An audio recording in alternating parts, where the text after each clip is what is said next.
All right, all right. Welcome to Sabby Sabs podcast. I'm your host, sabrinasalvati. My special guest tonight is Marcel Dixon. He is running for Congress and he is challenging Representative Jim Clyburn.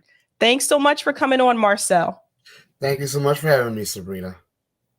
So, Marcel, I think I first want to start off with this clip from Jim Clyburn. This was recent. So shout out to Case Study QB for this clip. In this interview, Jim Clyburn is being asked, like, what has Joe Biden done for Black voters? So I just want to start off with this segment here. My concern is much more with Black voters getting the right information, getting all of the information so that they will be informed voters. That's my concern. I believe very strongly that this president has done what is necessary to earn the support of African Americans all over this country. But I'm also concerned that when we report these results, they don't always tell the full story. Okay, so that was Representative Jim Clyburn, and again, trying to make the case for Joe Biden for Black voters, because obviously we all know that you can't win in the Democratic Party without the Black vote. I want to hear personally from you, because you are running against him. What do you think about that statement that Jim Clyburn made there, that basically Black voters are not informed? That is one of the most insulting statements that the Democrats make. Okay, both parties, of course, play that, well, we're doing great. People just are too dumb to realize it. That's pretty much what they say. If the average American, and this is even more so with Black Americans, if they say that their lives have not gotten any better, then that's exactly what is the reality. To tell people that you're too stupid to realize how good you have it and how good of a job we're doing is absolutely insulting. And I will say to you what I have been hearing. The cost of living for people continues to skyrocket, and that has not declined at all during this administration. What I am hearing more and more, even though Black Americans, and particularly freedmen, who are the Black American descendants of the people who are emancipated by this country, what I am hearing them say is they're seeing this nation spend trillions of dollars on the budget for the Pentagon, on Ukraine, on Israel, on caring for people in the country illegally. And they're saying, well, hey, what about me? And that's what Black American voters have been asking a lot, is what about me? This administration has spent a historic amount of money on Native Americans, okay? This administration during the COVID-19 era, it was not exclusively an Asian American Pacific Islander bill, but they were definitely the reason for why that bill was written during the COVID-19 era. And the fact that that was unanimous, the fact that this country saw Asian Americans and Pacific Islanders under attack increasingly, and within a short period of time, this administration took action that Black Americans, freemen, for centuries have been under vicious assault, government sanctioned, and we have yet to get a specific hate bill to target us because we have a specifically unique history. It's insulting to say to us that we just don't know any better and things are great for us. What are some of the needs for people, particularly in his district in South Carolina? I've explained to people before that his district is one of the poorest districts in the country. He's not poor, though. So I don't understand, why do people continue to support Jim Clyburn when it's obvious that their material conditions have not improved? Well, I'm going to address the first one. There's a plethora of issues. James Clyburn's district is the sixth poorest district in the United States of America out of 435 congressional districts total. And that does not get cited enough. It's funny how he criticized Nina Turner in Ohio when she was running against, what's her name? Chantel Brown. And I was hoping Nina Turner would really hit him with that. His district is the sixth poorest in the United States of America. His district has the highest eviction rate in the United States of America. Black women are the most likely to be evicted. His district has one of the highest rates of land theft. I used to call it land loss. I'm trying to train myself to say land theft, because that's what it is, of Black Americans. His district has humongous issues with water quality. Everyone knows about Flint. And a lot of people know about Jackson, Mississippi, but everyone needs to know about Denmark, South Carolina, a 70% black town in the Clyburns district that has not had clean water in decades. Okay, you can look at North Charleston. You can look at Florence, South Carolina. His district is also located in what is called, or makes up the majority of his district is in the corridor of shame. It refers to a network of rural, majority black towns where poverty is unforgivingly high and educational failure is also unforgivingly high. His district is one of the districts that has the highest rate of people earning the minimum wage in the United States of America. So the poverty rate alone, combined with land laws, and there's a system called heirs property. I don't want to get into the details, but heirs property is pretty much the system where the property is owned by a family. Everyone has to share it, so you don't get any equity from the property. And number one source of wealth for Black Americans is home ownership, land ownership. And yet the main source of wealth in his district, we are prevented from benefiting from it because of heirs property. And he's taking no action on that at all. That's right. But people continue to support him. So that is sort of a myth. The turnout rate in his district, I'm not sure if you've looked at it, is incredibly low. Sometimes 12 to 20%, and 20% is a rare high. So we get less than oftentimes a 15% voter turnout. That's one. Two, a lot of people say, well, why do Black people keep voting for him? No, it's the Black people who turn out the vote, which is an incredibly small minority who vote for him. Yes, by and large, but it's also a lot of white liberals who vote for Clyburn. And when you look at Clyburn, he usually wins re-election by 120 to 150,000 votes. His district, like most congressional districts, has around 700,000 people. And of that 700,000, around 600,000 are either registered voters or eligible voters. So he is not getting a lot of support. What he gets is enough support to be reelected, but by the vast majority in my district are not voting for him. It is an issue that the ones who do vote for him continue to do so, but those might be the ones who have actually benefited from him, because there are some people who have benefited from Clyburn, some of the nonprofits, okay, some of the churches, some of his buddies. So there are definitely people who have benefited from him. It's just not the average person in his district.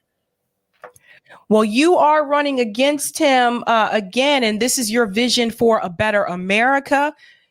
You mentioned a better deal for Black America, better transportation, better education, a better plan for thriving communities. I want to start with the first one, a better deal for Black America, where obviously, for those who are not aware, you are for reparations, but also, which is really important to mention, you are for cash reparations as well. A lot of people say they're for reparations, but as soon as you ask them, like RFK Jr., he was asked in an interview, do you support cash reparations? He was like, no. So that's important for people to understand. Can you explain to everyone, why is that significant when you think about the plight of Black Americans in this country? So here's the thing. I am not doing anything new. I'm actually following the precedent the United States of America has set. The United States of America has done reparations many times before and is currently doing them, whether it's settlements for Native Americans, whether it's for the downwinders who are still collecting reparations now, as they should, the people who were exposed to radiation by nuclear testing, intern Japanese, and in the case when they were deceased, their descendants. All of those people and many other groups from Iranian hostages have received direct cash payments, not because individuals done them wrong, but the American government did them wrong. Ronald Reagan, this is a conservative thing. It's funny how the Republican Party rails against reparations, and yet they've been more often than the Democrats, the reparations party. Ronald Reagan said the government has caused the problem. They have the responsibility to fix it. So direct cash payments is a precedent that this nation has done. It should not be any exception for Black Americans, freedmen, who after the Civil War, Reconstruction was supposed to close all gaps that were caused by government-sanctioned, government-initiated oppression, and instead they terrorize us for another 100 years. A lot of times people say, well, Will Smith is rich, Oprah's rich, they don't need reparations. It's not about whether a person is rich. All Black Americans can be trillionaires, and we will still be entitled to reparations. It is about a debt owed. My plans calls for direct cash payments. It calls for the Black Wall Street Initiative. When you look at all the prosperous Black towns and city blocks that were destroyed by even sanctioned by the government or by mobs that were underwritten by the government, literally given military weapon. It calls for black land grants, and it calls for the re-establishment of the Freedmen's Bureau. Native Americans have their tribal governments. Black Americans need to have an office that's not going to be under the federal government, but will be allocated a budget that's going to be responsive to our needs, and that's going to be staffed by us because we can take care of us. Well said. It's really important that you mention what happened under Ronald Reagan, because I've told people about this before and people are like, no, you're mistaken. No, I'm not. You can just Google this information. I mean, a lot of us, I think, weren't born during that time, or we weren't old enough to know what was happening during that time. But yes, these things have already happened. It just seems like when you mention it in reference to American descendants of slavery, they don't want to do it for us, but they're doing things for other groups. And the other thing that you mentioned is better transportation. So this is a big one because I've lived in South Carolina. It's not one of those states you can live in and not have a car. I'm just going to keep it real. Like, we have to improve public transportation all across this country. But you mentioned here that the 6th congressional district of South Carolina is 97% rural. And again, that adds to the point, like it's like you have to have a vehicle. Let's talk a little bit about that. Yes, and may I just quickly say, Ronald Reagan signed the Civil Liberties Act, which was reparations for interned Japanese or their descendants, if the case they were there. So people say, well, you weren't the one that went through the wrong. Okay, neither were the children of the interned Japanese, but they still got the money. In 1988, I was 4 years old. The checks went out in 1992. Just want to be clear. Yes, so we're mainly a rural district. People don't often understand the impact that not having transportation can cause, because a lot of Americans are urban, and you may have at least a bus that's readily accessible or a bus stop. In my area, that's not the case. When a person doesn't have adequate transportation outside of public schools that will provide transportation for you, you will struggle to get to a place of employment, or to get to a place of employment that has better pay. You will struggle to get to medical appointments. You will struggle to be able to go shopping. You will struggle to be able to go to recreational opportunities. Your life will literally be almost living in an open air prison, not because you are being forced in a certain area, but because you cannot escape or be able to leave that area and come and go as you please. So the same way we have home buyers assistance programs, I believe we need to have automobile buyers assistance programs. And that's for which my plan calls. Of course, the details I will sit out and work with my colleagues, but I envision a program that works very similar to home buyers programs, where we see if a person qualifies for assistance, and then the same way people receive EBT cards, my plan will partner with mechanics in the area, in their garages, for people who need assistance with maintenance. Because one thing to afford a car is another thing to be able to afford insurance, be able to afford maintenance. And we will partner with those people so that you can get maintenance that will be provided for you to help you get, people don't like to say handout. It's definitely not a handout. It will definitely be a hand up. We invest in other countries all the time. We need to invest in the citizens of this country. And in a rural area, not having a vehicle, I want to be very quick. I'm living in the coastal area. I've taught for almost 20 years. I've taken kids on field trips who've never seen the ocean before, yet they're just a matter of minutes from the ocean. That is what not having transportation does. It literally traps you, and it greatly devalues your quality of life. It keeps you from necessities, but also from things you would like to do. That's right. It also limits your job prospects too, because then it's like you're limited to where you can find a job. And healthcare prospects. People can't get to the hospital, or they die on their way there when they can finally find a ride. That's right.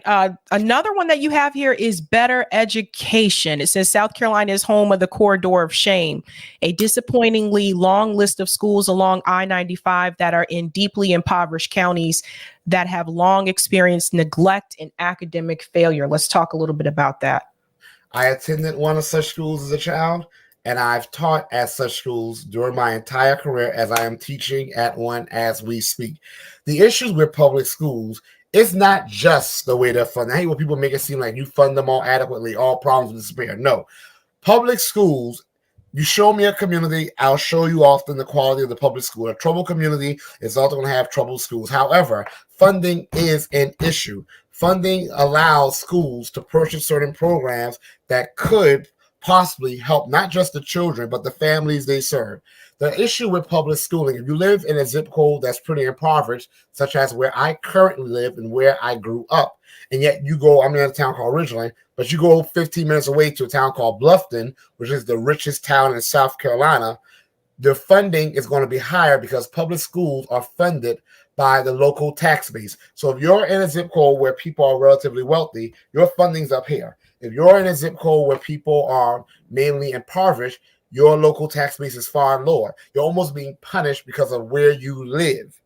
And yet we punish people for trying to attend schools in better funded areas. I call for a commission that will, South Carolina has in its state's constitution, a minimally adequate education, which is not unbelievable to believe they put that in there, but it's still unbelievable. However, my plan will call for funding that will allow students to have a high quality education and whatever the local counties cannot meet. Again, I am a believer. No, I don't believe in big government, as people call it, but I'm a believer that the government has a responsibility to invest in its citizenry. So I believe that whatever the local counties put up, the federal government should invest in helping to close the gap so they can all meet a standard rate. If a county makes more than that rate, that's fine. But there should be a standard rate where every child should be able to access a high quality education, where we should be able to feed kids breakfast, lunch, a snack, and in the case where students are more needed, even send home dinner. There should be, I believe that we should merge the Department of Social Services with the Department of Education, not to punish parents, as is often the case, but to support struggling families, because people often want successful schools, successful families. They see that tip of the iceberg, but underneath, they don't see the issues that those families face. And one of them is just a simple lack of support. That's right. And the federal government can cover the gap too. They can pay for all of it, actually, because I went to Dodge schools when I was growing up, and the federal government pays for all the Dodge schools. We didn't have to pay for anything. We didn't have to pay for uniforms if you wanted to play a sport. We didn't have to pay for our instruments when I was a part of band. And that just goes to show you guys, if the federal government can fund those Dodge schools, they can fund some of these public schools as well. It's not fair. Like, your family shouldn't have to be a part of the military in order for you to receive that benefit. That's just kind of how I look at it. And then last but not least, you have a better plan for thriving communities. It says here, South Carolina District 6 is the 6th poorest district out of 435 congressional total districts in the U.S. James Clyburn has had 30 years to get it right and has failed. Let's talk a little bit about your plan here for thriving communities.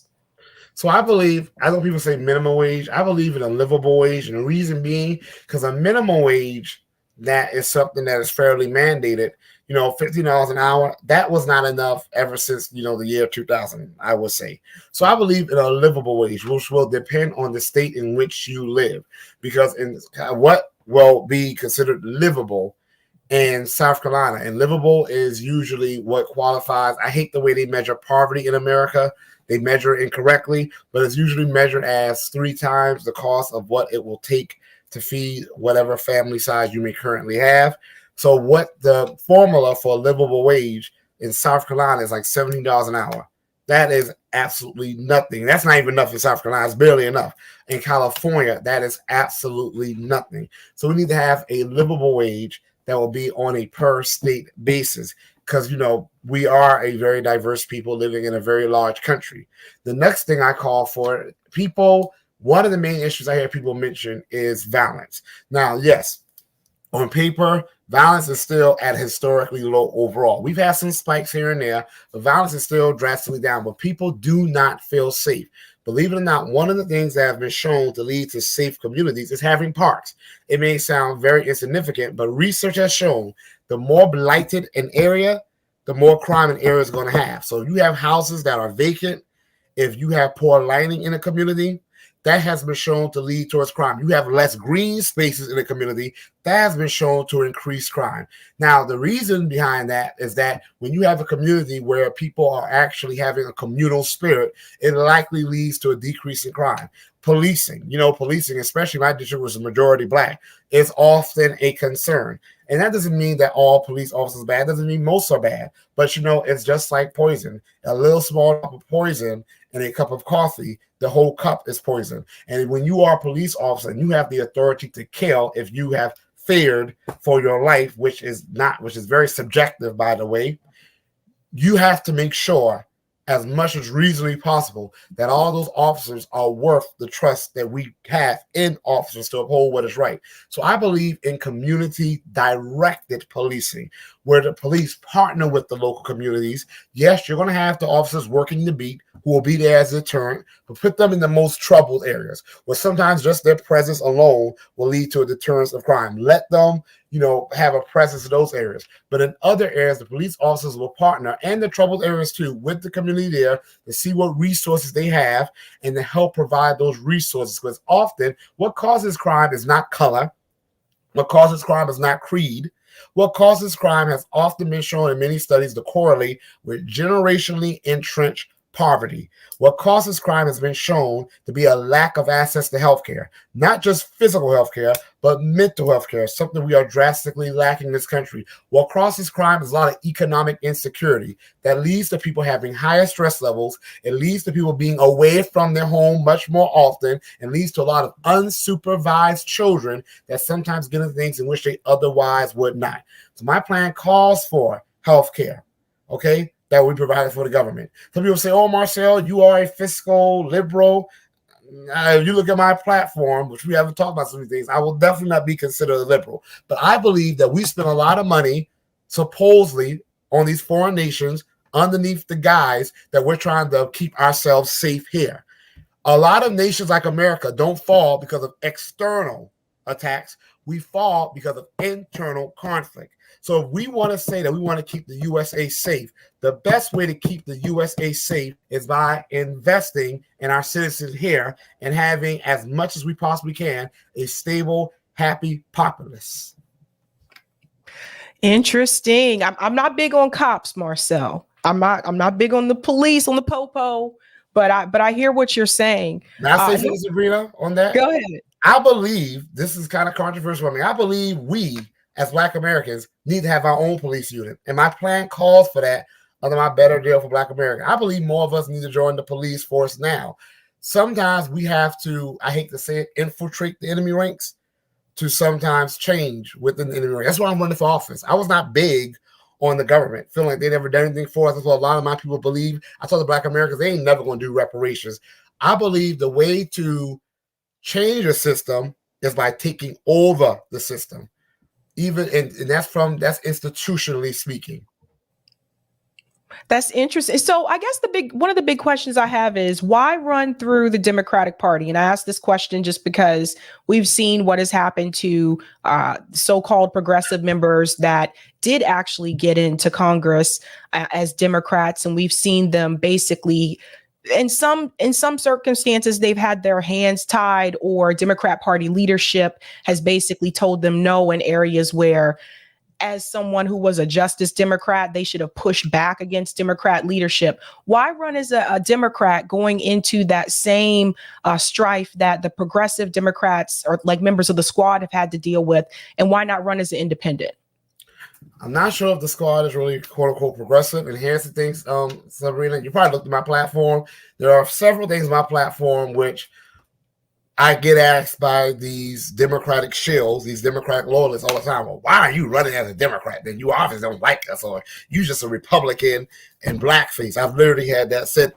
One of the reasons I'm running, Sabrina, is there's something missing in our society, and especially among the people who are elected officials. I'm referring to them. Accountability and responsibility. When we, as Black Americans, especially the freedmen, I'm not referring to those who are immigrants or immigrant descendant. When we vote for a party, that party has the responsibility to provide for us. We have the responsibility to hold them accountable. We have both failed. They have failed to provide for us. And when they fail to provide for us, they say, well, the Republicans are stopping everything.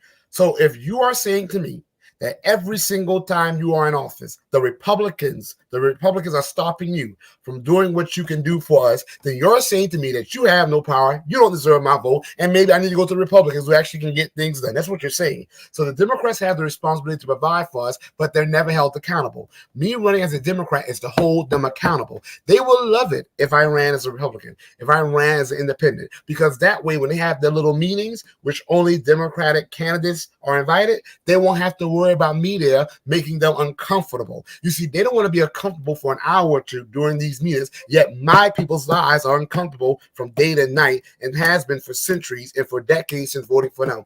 I'm running as a Democrat to hold them accountable from the inside. One time I went outside, my mother wanted us to clean up. My mother was like, hey, I said get in the house to clean up. And she said something to me when I was a kid. She's like, you can't clean up the inside from the outside. That resonated with me. You cannot clean up the inside from the outside. But I'm not just looking to clean up the inside. I'm looking to take over the inside. I'm a fan of people running for office under any party banner because my attitude is the policy matters, not the party. And if enough people run on good policy underneath any party, that right there changes the party, because the party is just a way to keep us divided and really just a fundraising mechanism that they use to keep their pockets nice and fat. Interesting. So I have this question about what happened at AME Church in Charleston recently. Joe Biden was there. Jim Clyburn was sitting right next to him. And there were protesters that actually disrupted that. A lot of people may not realize this because those protesters were ushered out. Obviously, they were calling for a ceasefire. They were making demands towards Joe Biden. They actually did have a comprehensive list of demands. And I don't think everyone has seen this. It says the organizers that disrupted Biden's speech at Mother Emanuel AME Church in Charleston to demand a ceasefire have released a statement with demands. And I just want to show some of those demands here, which is an end to the deadly exchange, the transfer and manufacturing of weapons among the Israeli government, the United States government, and oppressive government regimes throughout the world. 2, an end to the normalization of Zionism and violence against Palestinians in every aspect of our lives, including but not limited to media narratives, institutional support, and government backing. And 3, accountability for elected officials who actively support and even praise Israel's war crimes. And there's another part I want to go to in just a second. But first, I want to hear from you, Marcel, in reference to this war with Israel and Gaza. Where do you stand on this particular issue? And what do you think about the event that took place at AME in Charleston, South Carolina? Well, I do believe it's a genocide.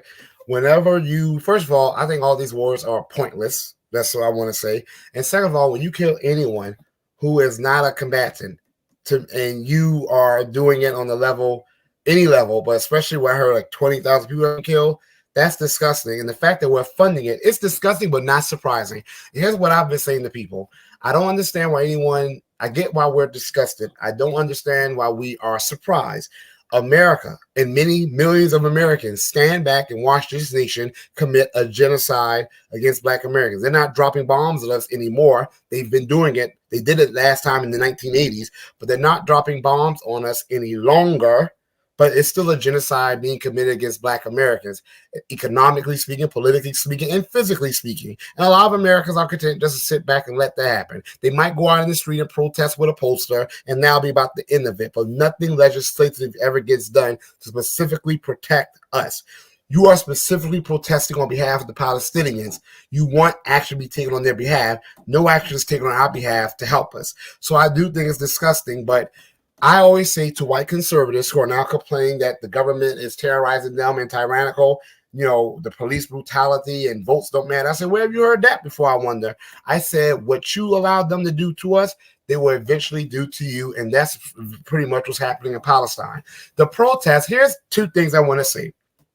1, I was bothered by the protest for one reason, because in Mother Emanuel, I feel that the issues that are particularly pertaining to the Black American community should have been brought up, and Joe Biden should have been made and called to task. They were not going to let me in that church. Several people I know who are not as controversial, I will say, I don't think I'm controversial at all, but who are not as controversial as me were turned around. And these are some of the most peaceful, diplomatic people you can imagine. And they turned them around. They would have definitely turned me around. I didn't get an invite anyway. I'm not sure if y'all know how this works, but the Democratic Party or in the Republican Party too, when they get events like this, they will send specific members who are registered with their party an opportunity to register for the event. I never got it, and I knew I wasn't. I will say, however, people like to criticize the way people protest, but they have very little criticism for the thing and people against whom they are protesting. So Joe Biden should never have been allowed in Mother Emanuel with his deep, disgusting history of anti-Black American racism. Okay, I'm criticized all the time for the way I call the Democratic Party to task. The Republicans too, but mainly the Democrats. And my thing is criticize. Where's your criticism for the issues against which I am protesting? That's where those criticisms should be. Right. I know some people, like myself, I was like, why is he allowed to speak there in the first place? And then the people who stood up and said 4 more years, I'm now being told that those people, I guess, were paid operatives or whatever, that those were not members of the congregation. Definitely picked. They were definitely picked. They vet you. They definitely vet you. I've tried. Kamala Harris came here before one time, and I tried to go to the event. And it was like, oh, you're not on the list. I said, I never got an email to register. I thought it was just, open access. They was like, no, you got to leave. Bye. So the people who they pick are the people they know are going to be the most loyal.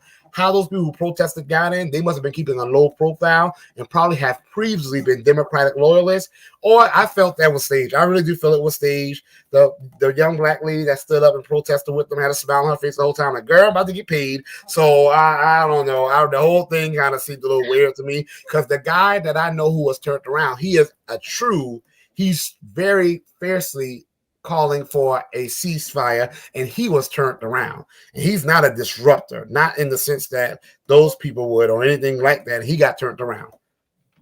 So this part here is really interesting when people tell me that they shouldn't be concerned about this. This has nothing to do with Americans, or people have told me, they said Black people shouldn't concern themselves with what's happening in Gaza because it's not our issue. I want to point something out when we talk about where funds are going.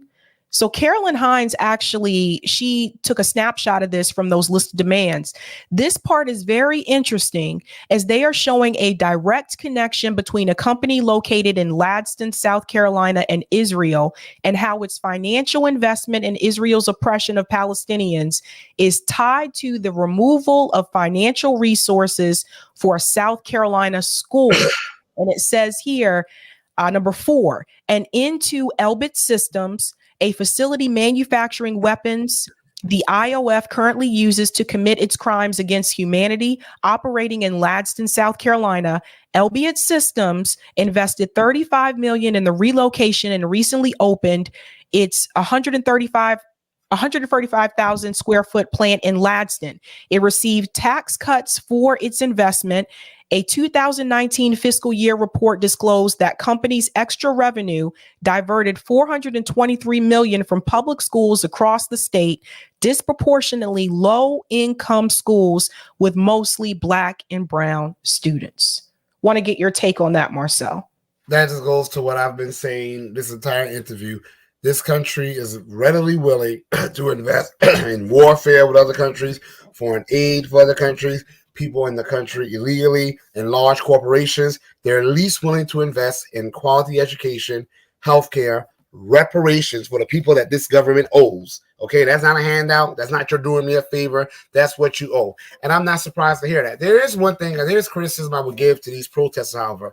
Were you concerned about Black Americans living in areas that are resource deprived before this Palestinian-Israeli conflict? I really do take offense when people use our Black American issues to kind of, give more support, to give more validity to whatever issue they're protesting. They use us as they use our struggle as talking points. Well, this government has a history of supporting genocide. Look how they treated Black Americans for centuries. Okay, if they've treated Black Americans in a very, very genocidal way for centuries, are you calling for the repair of that violence for centuries? I'm not saying other atrocities should happen and we should not be concerned about other atrocities. What I am saying is don't use the Black American pain to just try to give more validity to another protest where otherwise you don't care what happens with Black Americans. You just want to see like you're on the right side of history for this issue. But the real fight, because this country has a unique special hate against Black Americans, freedmen,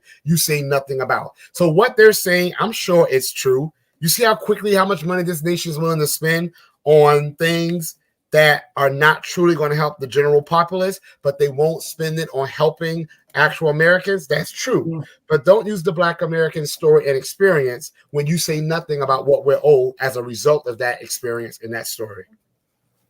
That's a good point, Marcel. How do you feel about this recent, or I guess it's not so much recent anymore, the situation happening in cities like Chicago, New York City, parts of Boston as well, where the mayors, which these cities are Democrat-run cities, the mayors and the state government has decided to give benefits to migrants. And for me, the way I've explained this to my audience multiple times is that my criticism is not with the migrants.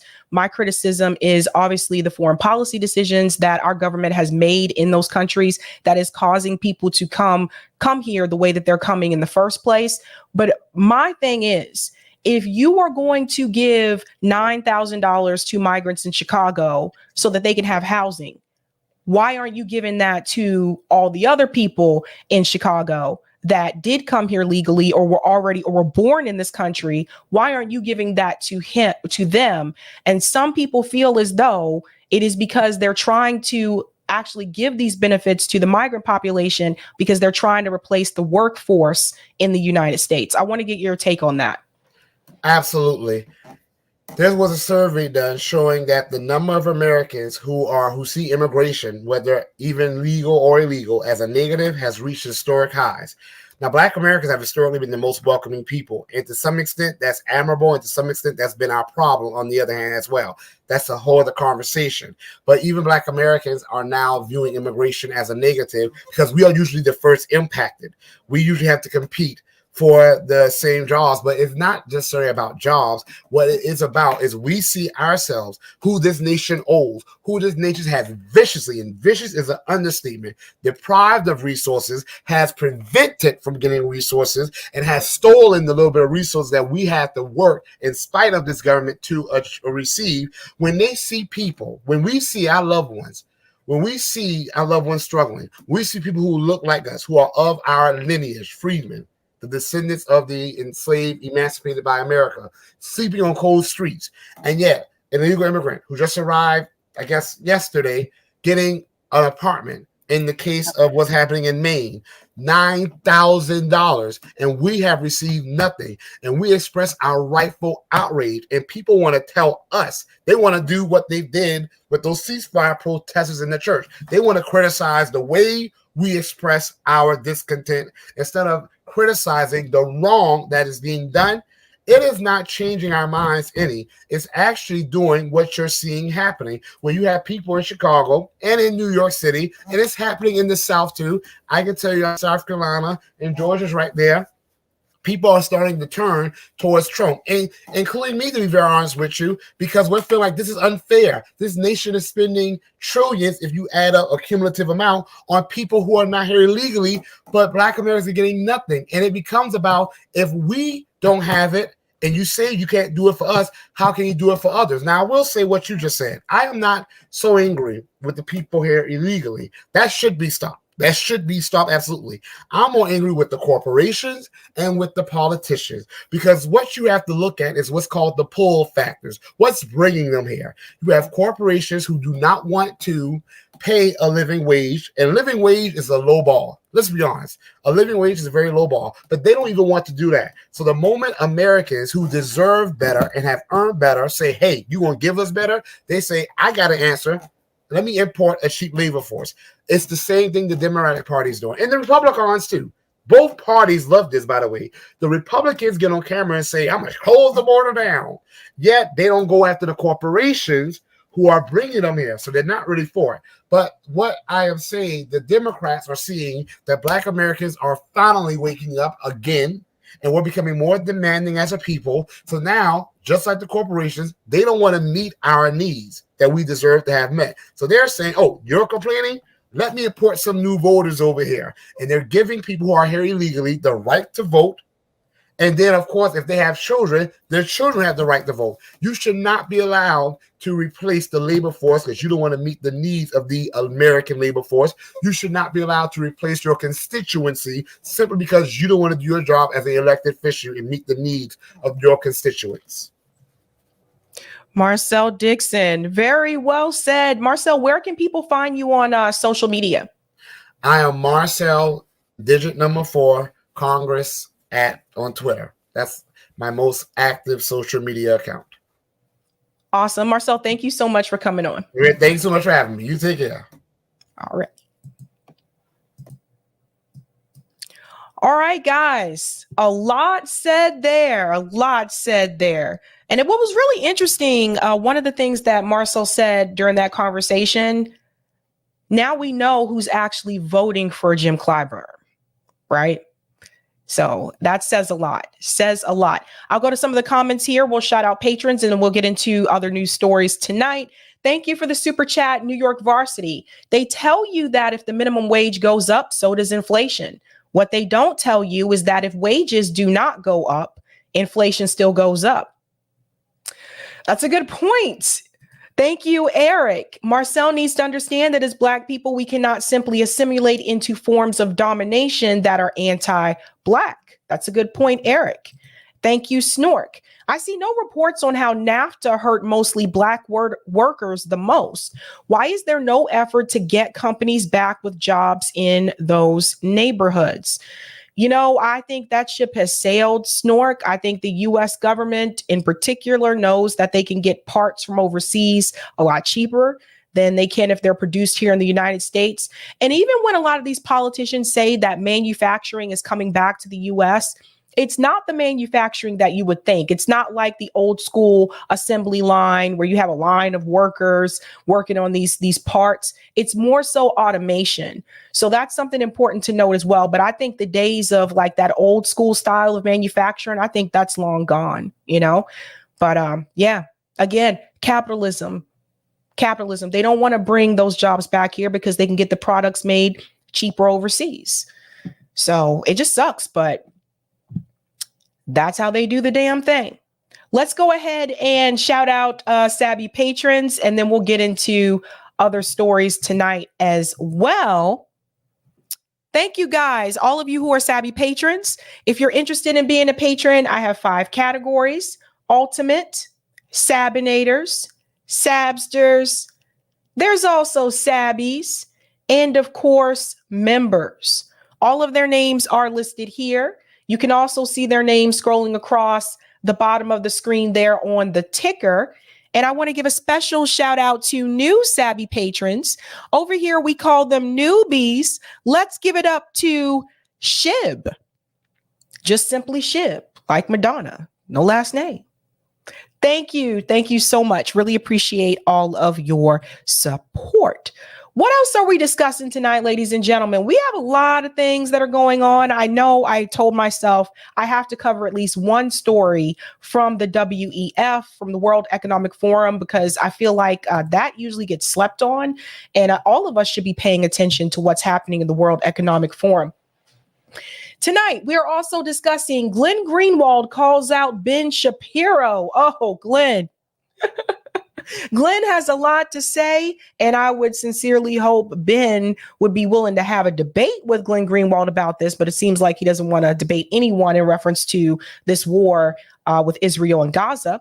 I'm also going to discuss the World Economic Forum War Cheer. This is Davos 2024. You'll notice in the picture there, you see Zelensky and Anthony Blinken. This is a very important story here because we have to pay attention to what these elites around the world are discussing, especially when it comes to where our money is going. We're also going to discuss Joe Biden repeats LBJ. This is a little bit of history. And I want to make a prediction based on what we're going to discuss tonight. When we compare the two with their presidency, the war in Vietnam and the war with Israel and Gaza, and what I think may come for Joe Biden. And of course, Marcel Dixon was here just a couple of minutes ago to talk about his race against Jim Clyburn. So let's skadoodle. I want to get into this story about Joe Biden comparison to LBJ. Now, I know, like, we often hear people compare Joe Biden to FDR, which I said this multiple times. Joe Biden is no FDR. FDR had his flaws as well, but Joe Biden is no FDR. But people keep making this comparison, right? But this one in particular, and shout out to Case Study QB for catching this. This one is actually comparing some of the issues with Joe Biden's presidency to LBJ's presidency. So we have to remember with Lyndon B. Johnson, it's a little bit of a different situation because obviously he stepped in after JFK was assassinated. Joe Biden, however, was elected by the people, right? But there are some similarities. I want to go ahead and get into this clip here from Case Study QB. Thank you so much, Case. Discussing the parallels between LBJ and Joe Biden. This includes the war in Vietnam and the war with Israel and Gaza. Let's dive in. There are many parallels in the political careers and administrations of our 36th president, Lyndon Baines Johnson, and our 46th, Joe Biden. Both were elected to serve in Washington at a young age and rose to become influential senators, with Johnson becoming majority leader and Biden chairing important committees, Senate Judiciary and Foreign Relations. Both served as vice presidents to young, charismatic former political rivals from a new generation in politics, John F. Kennedy and Barack Obama. Obviously, their paths to the presidency were very different, but once in office, as we so frequently say, history rhymed. Both pursued ambitious domestic agendas, completing the civil rights agenda started under JFK and launching the Great Society social agenda in Johnson's first 2 years, and big economic items like the infrastructure law for President Biden. Now, as we enter President Biden's re-election year, the parallels to Lyndon Johnson's 1968 start to pop up again. Take the prospective Republican opponent, a paranoid, written-off political loser trying to make a comeback, presumably so he can abuse presidential power. After all, Trump has already borrowed Richard Nixon's Southern strategy, which has become Republican dogma since 1968. So it's interesting that they're comparing Richard Nixon to Donald Trump. There may be some similarities, but one of the things I do want to point out, which they wouldn't have called it progressive at that point in time, I guess, because Richard Nixon was a Republican. But there were some policies that Richard Nixon actually favored that we consider to be progressive, whereas I didn't see that so much with Donald Trump. So just keep that in mind. And heavily recycled his racist, fear-mongering law and order rhetoric for 2 elections now. On the Democratic side, it's not a mirror image of 1968, but there are some eerie parallels. A Minnesota Democrat challenging the incumbent president, a Democratic convention in Chicago this summer. There's even a Robert F. Kennedy in the race, just like in 1968. But none of that touches the most glaring parallel, an overseas war, albeit with some major differences. For Lyndon Johnson, 1968 meant Vietnam. The escalation of that war brought protests from all over, peace activists, civil rights organizations, and leaders including Martin Luther King Jr. Let's pause here for a second because we enter Vietnam. What I think we have to remember, Vietnam, this was the last war that actually showed the American people the casualties of civilians on network television. This is why you didn't see that anymore after that, right? So Americans were actually at home, the ones who were not obviously involved in the war, they were able to turn on to the television and see these kids, these mothers, civilians just trying to go about their usual lives blown up during the wars. And, so we didn't see this with my generation. Like, I didn't see civilian casualties on network television with the war in Iraq or Afghanistan. We didn't see any of those things. But one thing that is a little bit different is that now, because of social media and thanks to platforms like Twitter/X, whatever we're calling it, we have been able to still see those images from Gaza of the civilian casualties because of the investigative journalists in Gaza. So we didn't see it on network television, but we have seen it on social media. So social media has found a way to go around that other media apparatus and to still have us see what is actually happening over there. So you have to remember, when the war in Iraq started, there was no social media, right? So just keep that in mind. So this is one of the similarities between the war in Vietnam and the war with Israel and Gaza, the fact that we are able to see the civilian casualties. And that does bear a lot of weight on the people. This is one of the reasons why I've said before why the protests against the war in Gaza have been so huge internationally all across the world, because if we had not been able to see the video footage, I don't think that those protests would have been as large as they are. And they're still continuing. Same thing with the war in Vietnam. When people were able to see those images on the television screen, of course, a lot of people are going to be outraged, like, whoa, what is happening here? I thought they were doing combat to combat. They're out there killing children, and I'm seeing it on the screen. That is why, after that war, mainstream media decided not to show civilian casualties on network television. So keep that in mind. War in Vietnam also had large protests. Young people and students, many of whom faced the prospect of being drafted to fight and die halfway across the globe. Ultimately, Johnson decided not to run for president again. One difference between the two, obviously, the war in Vietnam implemented the draft. And I haven't really seen that in play during my lifetime. But now you have an added layer to this, right? Because you have Americans being forced to fight for their country against their will. Some people volunteered, a lot of people didn't. So the draft added an extra layer of resentment in reference to that war in particular. For Joe Biden, who is seeking a second term, it's American support and financial backing of Israel's ongoing war against Hamas, in which more than 24,000 people have been killed in Gaza since the war began, including more than 10,000 children. There are no American forces on the ground in this war and no draft, but it is backed by billions of American taxpayer dollars and perpetrated with the help of American 2,000-pound bombs.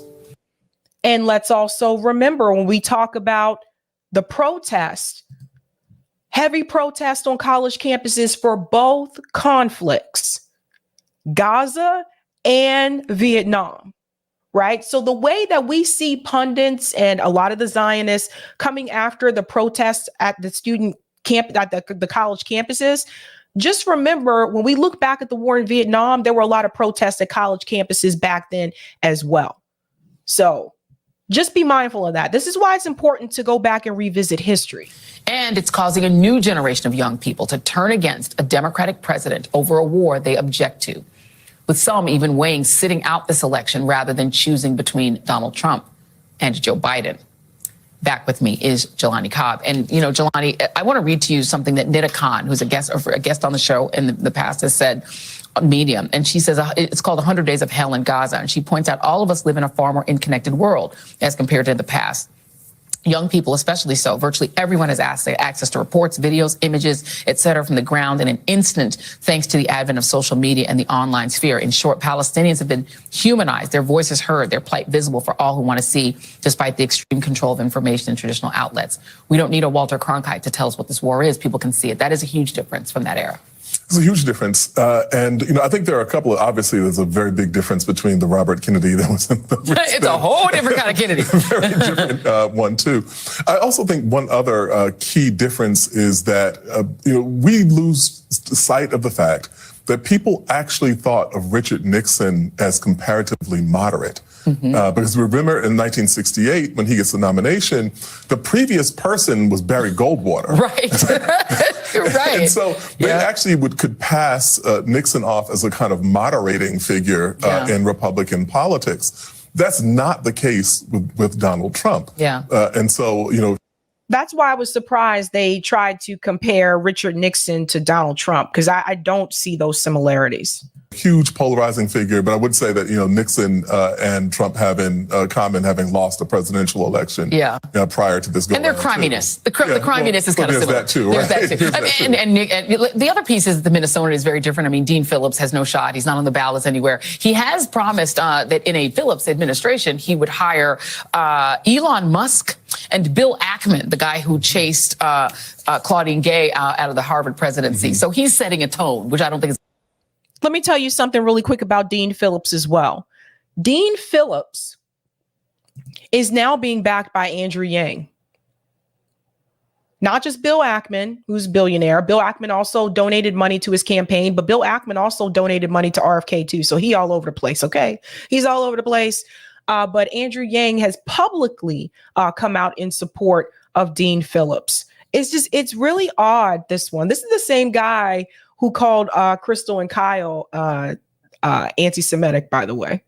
This guy right here. He's supposed to be the alternative to Joe Biden.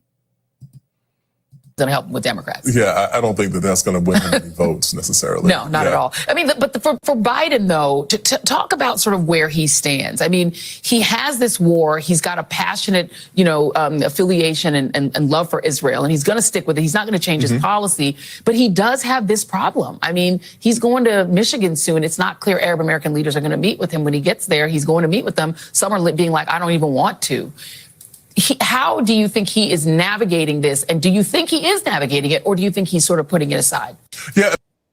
And breaking news, since we're bringing in Michigan, I can talk more about this on Sunday, but I don't know if you guys have seen the polls, but Jill Stein is now polling 6% in Michigan.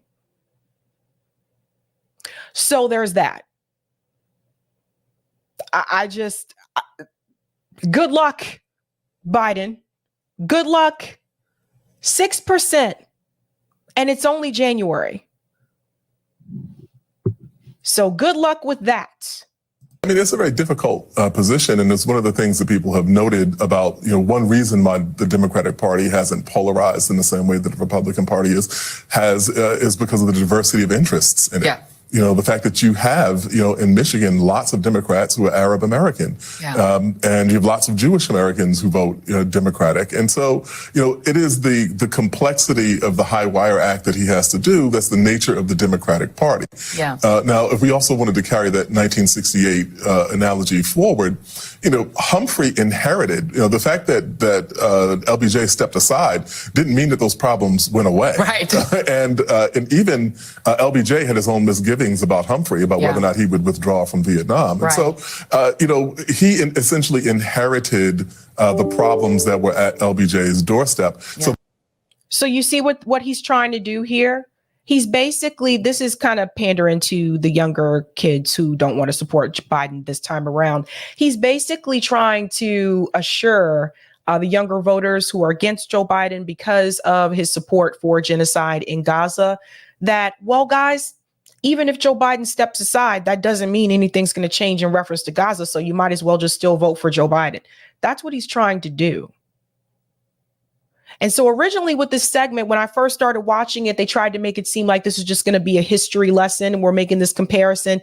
But at the end, you see the ultimate goal is to convince those voters, those young people out there protesting, that you should still support Joe Biden anyway, because there's no guarantee something's going to change if he were to step aside in reference to Gaza at all. But that's not the point. The point is, we should not, especially for those who say they're progressive. I see this as a humanitarian issue. I see this as a human rights issue. So I personally would not be supporting any candidate that is supporting this war. That's just me. I can't speak for everybody else.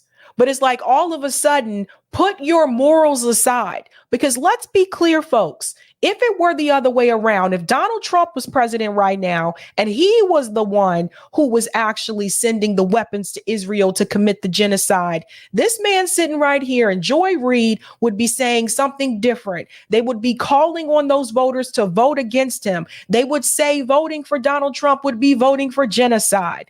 Let's think about this. Let's go back to the Muslim ban and let's remember how they reacted then. But because it's happening under the Democratic Party and this particular network is supposed to be supportive of the Democratic Party, they are going to make up as many excuses as they can for Joe Biden. They are going to continue to fearmonger the American people and tell you to vote for him anyway. But like I said, and I stand by this, even when you look at the policing issues, George Floyd happened under Donald Trump's presidency. A lot of people came out into the streets, historic numbers in reference to protests. But the moment that Donald Trump lost, most of the protesters went back home. And that was when it hit me. I said, we messed up here somewhere. Because somewhere along the way, during all these protests, somehow most of the protesters seemed to believe that police brutality was only an issue under Donald Trump. And that it only happened because of the Republican presidency. A lot of those people not even realizing this has been going on for decades. The number of people that you met at George Floyd protests that told you they had never even seen anything like that before. Some of us know differently. So when all those protesters went home, I said, something went wrong here, because they believe that because the president that is coming in is going to be a Democrat and Trump is gone, that the issue of police brutality is no longer going to be a problem. We messed up somewhere. Somewhere that was a mess up. And how easily they forgot that the Ferguson protest happened under Barack Obama. Barack Obama militarized the police and brought them into Ferguson. How quickly people forgot. This is why when Michael Brown was shot, when there were the Ferguson protests, this is why the protests, there weren't as many people out in the streets. Part of that was because of the fact that people were still willing to give Barack Obama the benefit of the doubt. One, because he was a Democrat, and two, because they said, well, it's a black guy. He's trying to do the best that he can. He couldn't mean any intentional harm as he militarizes the police. How quickly people forgot. So let's flip the script, people, and let's be clear with ourselves. If it were Donald Trump in office right now, and this genocide was happening under Donald Trump, they would tell you not to support him. Now you take away the parties. Pretend there are no political parties. And just focus on the actions, the behavior, and think about your own morals. To the people who are thinking, well, maybe if President Biden decides he's going to step aside, there'll be some other Democrat that will, they will inherit the same sort of conundrum. Well, and then the other difference is. So you see that? You see what he's doing? They will inherit this. Yes, they will. But guys, that happens with every presidency. Every time a new president is elected, they inherit what was there prior to their presidency. It's always been that way. Because although Richard Nixon was a crimey individual, when it came down to it, he stepped down. Right. He was willing to put American democracy before his own self-interest, and part of his self-interest was getting pardoned, which he did get. But I mean, if Donald Trump were to be the Richard Nixon and win in 2024, he ain't going nowhere. There's a good chance he just stays in office. And who in the Republican Party going to check him? But there's no one there who even has the strength. Ted Cruz is falling down on his knees. They're all on their knees. So let me point something out here. Let me show you how the game has been revealed. So she's telling you that if Donald Trump wins in 2024, no one is going to check him. Who's checking Joe Biden? because the squad members aren't checking him. They're telling you they're going to support him. Who's checking him? Kamala Harris isn't checking Joe Biden. Bernie Sanders barely tries to check Joe Biden, not the way that he should. Who's checking him? Obviously, no one, if Joe Biden is continuing to do whatever he wants to do. The majority of American voters, the majority of American Democrats are against this war in Gaza. They're against the genocide, and they want a permanent ceasefire. Ceasefire is the bare minimum. And the president pretends like it's not even happening. Remember what I told you? I played that clip from Democracy Now!, where that gentleman said the Biden administration did not expect the response it is receiving in reference to this war. They don't know how to handle it. Who would even tell him you have to get out of office? Yeah, I mean, if you think about it and you listen to, like what Bob Woodward has said about this and, what Carl Bernstein has said about this, we're both saying that, even in Trump's administration from 2016 to 2020, he far exceeded the level of just audacity that Richard Nixon could ever muster. The things far exceeded the alarming nature of what we saw in Watergate. Yeah. And so, that's not, I think a possibility. Yeah, this is where the parallels go completely awry and askew, because Trump ain't no Richard Nixon. And we wish he was Richard Nixon at this point. Jelani Cobb, it's always a pleasure. Thank you. Did you hear that? We wish he was Richard Nixon at this point. They would be fine with the conservative. They just don't want one that the status quo does not approve of. Did you catch that? I told you, they just want to maintain the status quo. Someone who does not want to maintain the status quo and gave a very, very powerful speech in reference to Israel and Gaza. Mark Lamont Hill, if you haven't seen this, you're going to hear it right now. Because what Mark Lamont Hill says in this church is exactly the way the people who were a part of the congregation should have responded to the fact that Joe Biden, who is actively committing genocide against the Palestinian people, the fact that he could show his damn face in a black church where 9 black people were gunned down. The fact that he can show his face there after he was friends with all these segregationists, he was friends with Strom Thurmond, he was friends with Byrd. And this is the person that they're supposed to listen to? Listen to this from Mark Lamont Hill.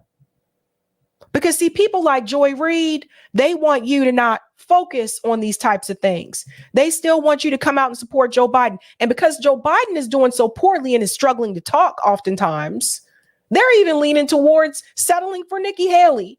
That's how desperate these people are to keep the status quo. They don't want anything different. They don't want any change. But Mark Lamont Hill does. Listen to this powerful speech. Last Sunday, St. Sabina Church welcomed me to deliver their annual MLK Day message. Listen to what Mark Lamont Hill says. This is probably one of the highlights of the speech. This has gone pretty viral on Twitter. Listen to this. Right. So the AME Church is a church of struggle.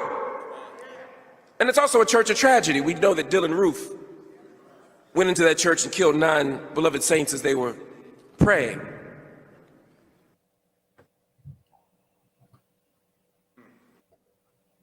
So I was a bit struck last week when I saw that they opened the pulpit up to Genocide Joe. Y'all can get mad, I don't care. And people, as he began to give his campaign speech, some protesters stood up and said, "Stop the blood in Palestine." They said, if you're outraged by the blood of Selma and you're outraged by the blood that was spilled in this very church, then how about calling for a ceasefire in Palestine, since you've given them the weapons, you giving them the support, you giving them the money? Joe, why don't you do something about it? They marched and stood up and got kicked out of the church, and people said, we're outraged. You know, I was outraged too. How dare you use this sacred space? How dare you use this beloved pulpit? How dare you use this sacred tradition? How dare you use the words of Jesus, who overturned the tables in the temple, who was committed to overturning a Roman government, who was committed to speaking out against injustice? How dare you use this space as a shield for imperial war? How dare you use this space as a shield for violence? How dare you use this space as a shield for genocide? Now, I don't know if Mark Lamont Hill has any preaching experience in his background, but he really lit this on fire. They literally let a segregationist, crime bill, genocide Joe walk down the aisle of the church, stand up in the pulpit, and start to beg for votes. Come out and support me. Genocide Joe. And you literally had people in the audience chanting 4 more years. And what kills me is when you saw black people doing it. Now, Marcel Dixon was just here a minute ago. He said some of those people were brought in. You really got people in my own damn community willing to sell out for this racist, segregationist, genocidal maniac.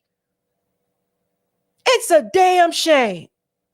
It's a damn shame when you sit up there and you see people who have been oppressed support and cheer on an oppressor. What have we come to in this country? What have we come to? What the fuck is wrong with people? And not just the black church, but the black community in general. Malcolm X warned you about this. Malcolm X told you if you are not careful, the newspapers will have you hating the people who are being oppressed and supporting the people who are the oppressor. And that is exactly what has been happening. All because Trump bad, orange man derangement syndrome. So it kills me, it bothers me to see my own people, you up there cheering for this man who sat up there and he wrote all these damn bills to take black men out the home, giving them harsher penalties. The crime bills, there were multiple crime bills, not just one. You sit up there and you cheer on this man. He apologizes to Anita Hill when he decides to run for president in 2020. But all those damn years went by and you ain't say nothing to Anita. They cheer for this man who refused to let her witnesses testify to protect Clarence Thomas. And the black community, just nothing, no pushback. No, get out of here, Joe. They show up and want to take selfies. It's clown behavior. It really is. And like I said, it's gotten to the point where we're settled for anything and accept anything. I know Joe Biden hasn't done anything for the black community. I know he made promises and sold us out, but I got a selfie with him.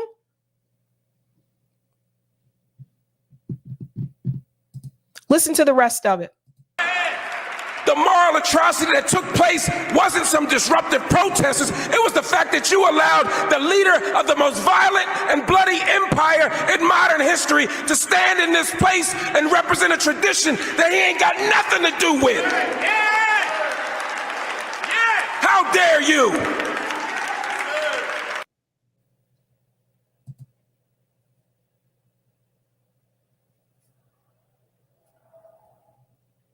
The biggest mistake was inviting Joe to the cookout. The same guy who sat up there and told Charlemagne the God, you ain't black if you can't figure out whether or not you're going to vote for me or Donald Trump. The things that we've allowed people just get away with. No other community puts up with this. Did you see the Muslim voters decided to get together in Michigan and they said, you know what? We're not going to support you, Joe Biden, because of what you're doing to people in Gaza. No other group puts up with this. Asian Americans wouldn't put up with this. Latino Americans wouldn't put up with this. The Muslim Americans ain't putting up with this. Things need to change. Things really need to change. So when you think about that comparison between Joe Biden and LBJ, and you think about these two wars, I want you to remember that come November, the things that were just said, don't let people guilt trip you to go and support Joe Biden.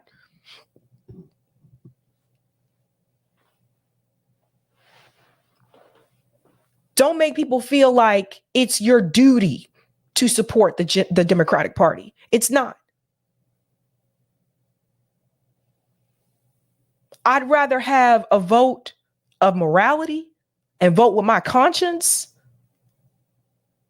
than to vote just to make sure that Democrat establishment types are okay with me. That's the way I see it. He should have never been in that church in the first damn place. He should have never been there. Never been there. And I challenge anyone to that discussion. And for Jim Clyburn to sit there next to him, the nerve, the audacity. We got to wake up, people. We got to wake up. Let's go to some of the comments here. Thank you for the super chat. None of your business. Forced minimum wage for illegals as well. Thank you, P. Smith. Escort services completely booked as Davos begins. Jonathan says, I'm not black anymore because I don't vote for Biden. And thank you, none of your business.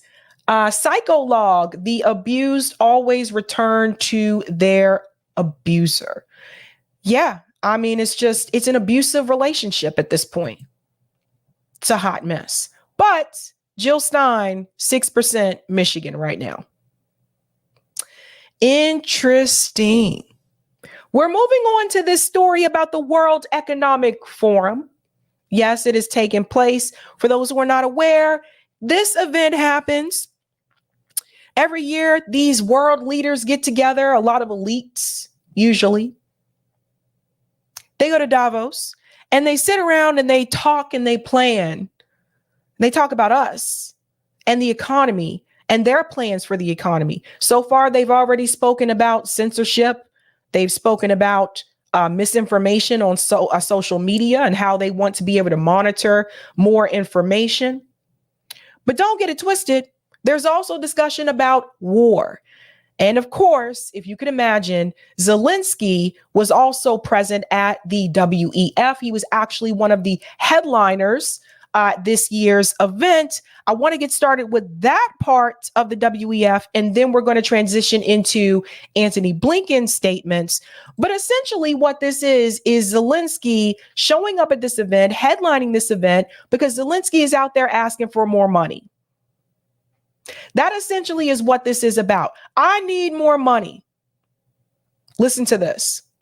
I want to take you to Davos in Switzerland, where President Volodymyr Zelensky is speaking. Ladies and gentlemen, I appreciate your willingness to hear answers to truly important questions. When will the war end?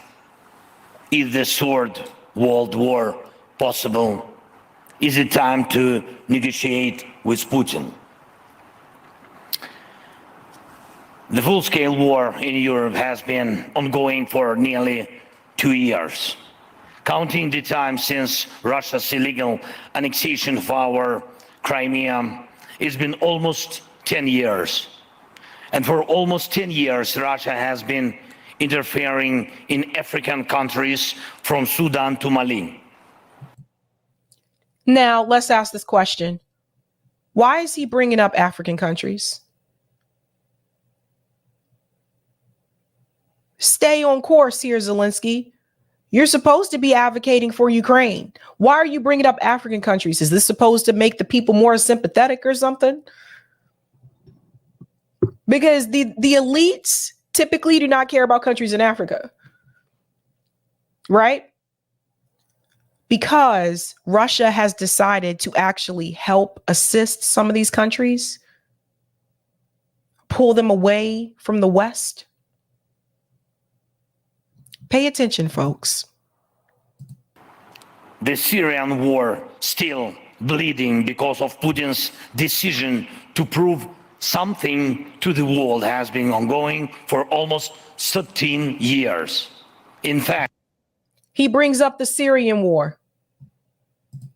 The United States government is occupying a third of Syria, the section that has the oil.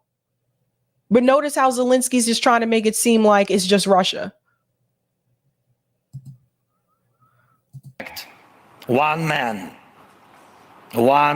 has stolen at least 13 years of peace, replacing them with pain, and crisis.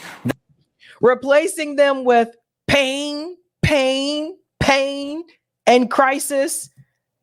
He stole 13 years of peace. I would argue that Ukraine pushing up against Russia's border started that pain.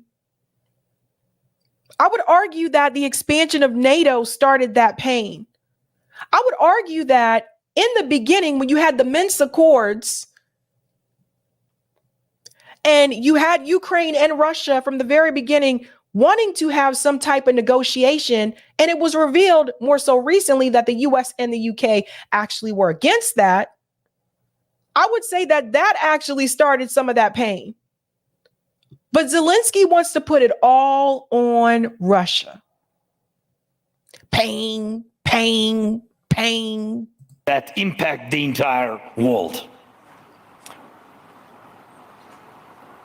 Putin is trying to normalize what should have ended in the 20th century. Mass deportations, cities and villages razed to the ground, and the terrifying feeling that the war may never end. In fact, Putin embodies war.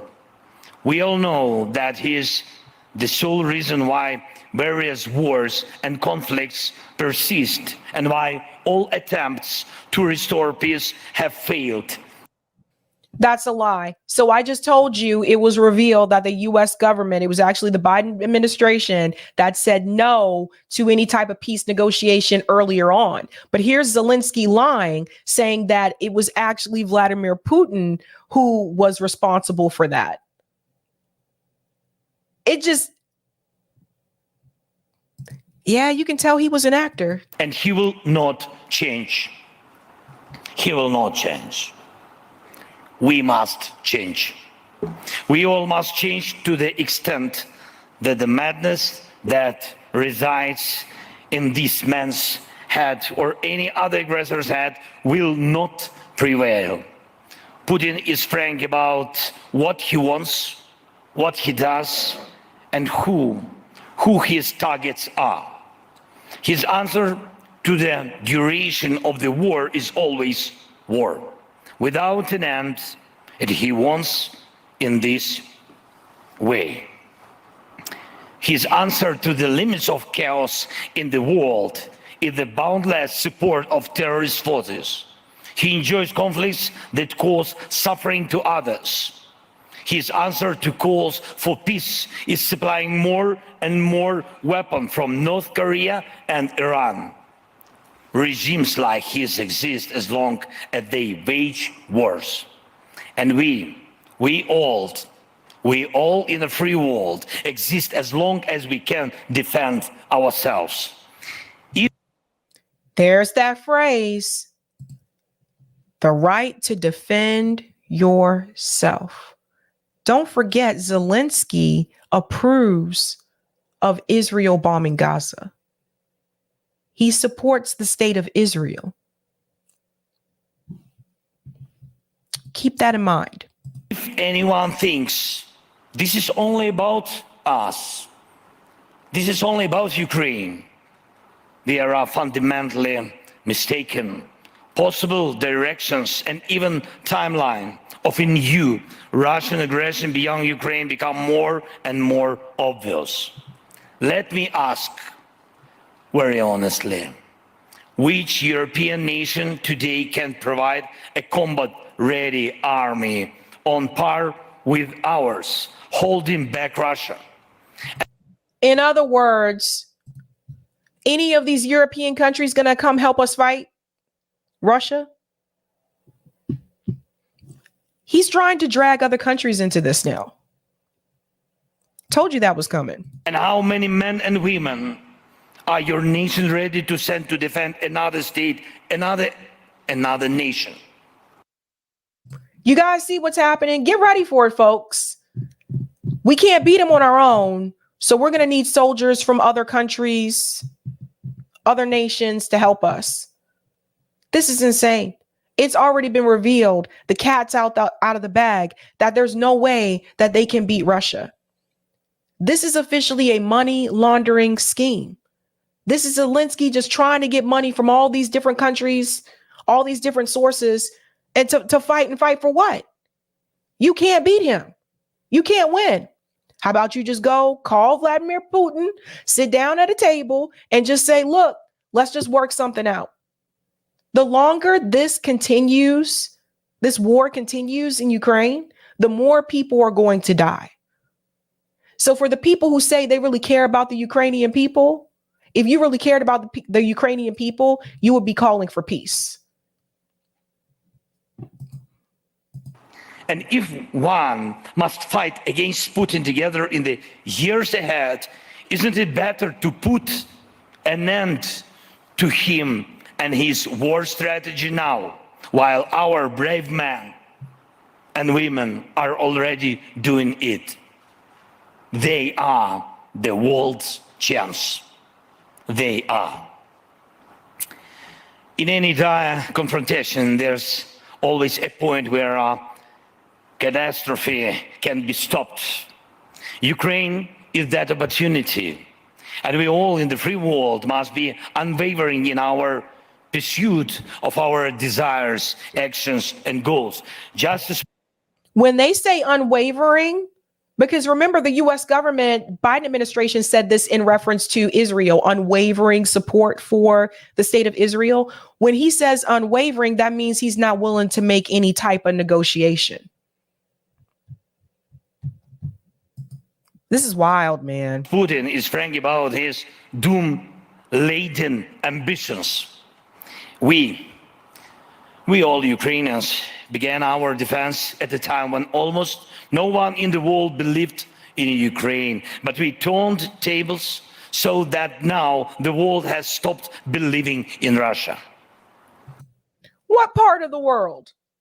Speak for yourself, Zelensky. What part of the world has stopped believing in Russia? You know, some of the countries in Africa are on Russia's side. I mean, because they see the other perspective. China isn't backing Ukraine. I don't think the other BRICS countries are going to back Ukraine.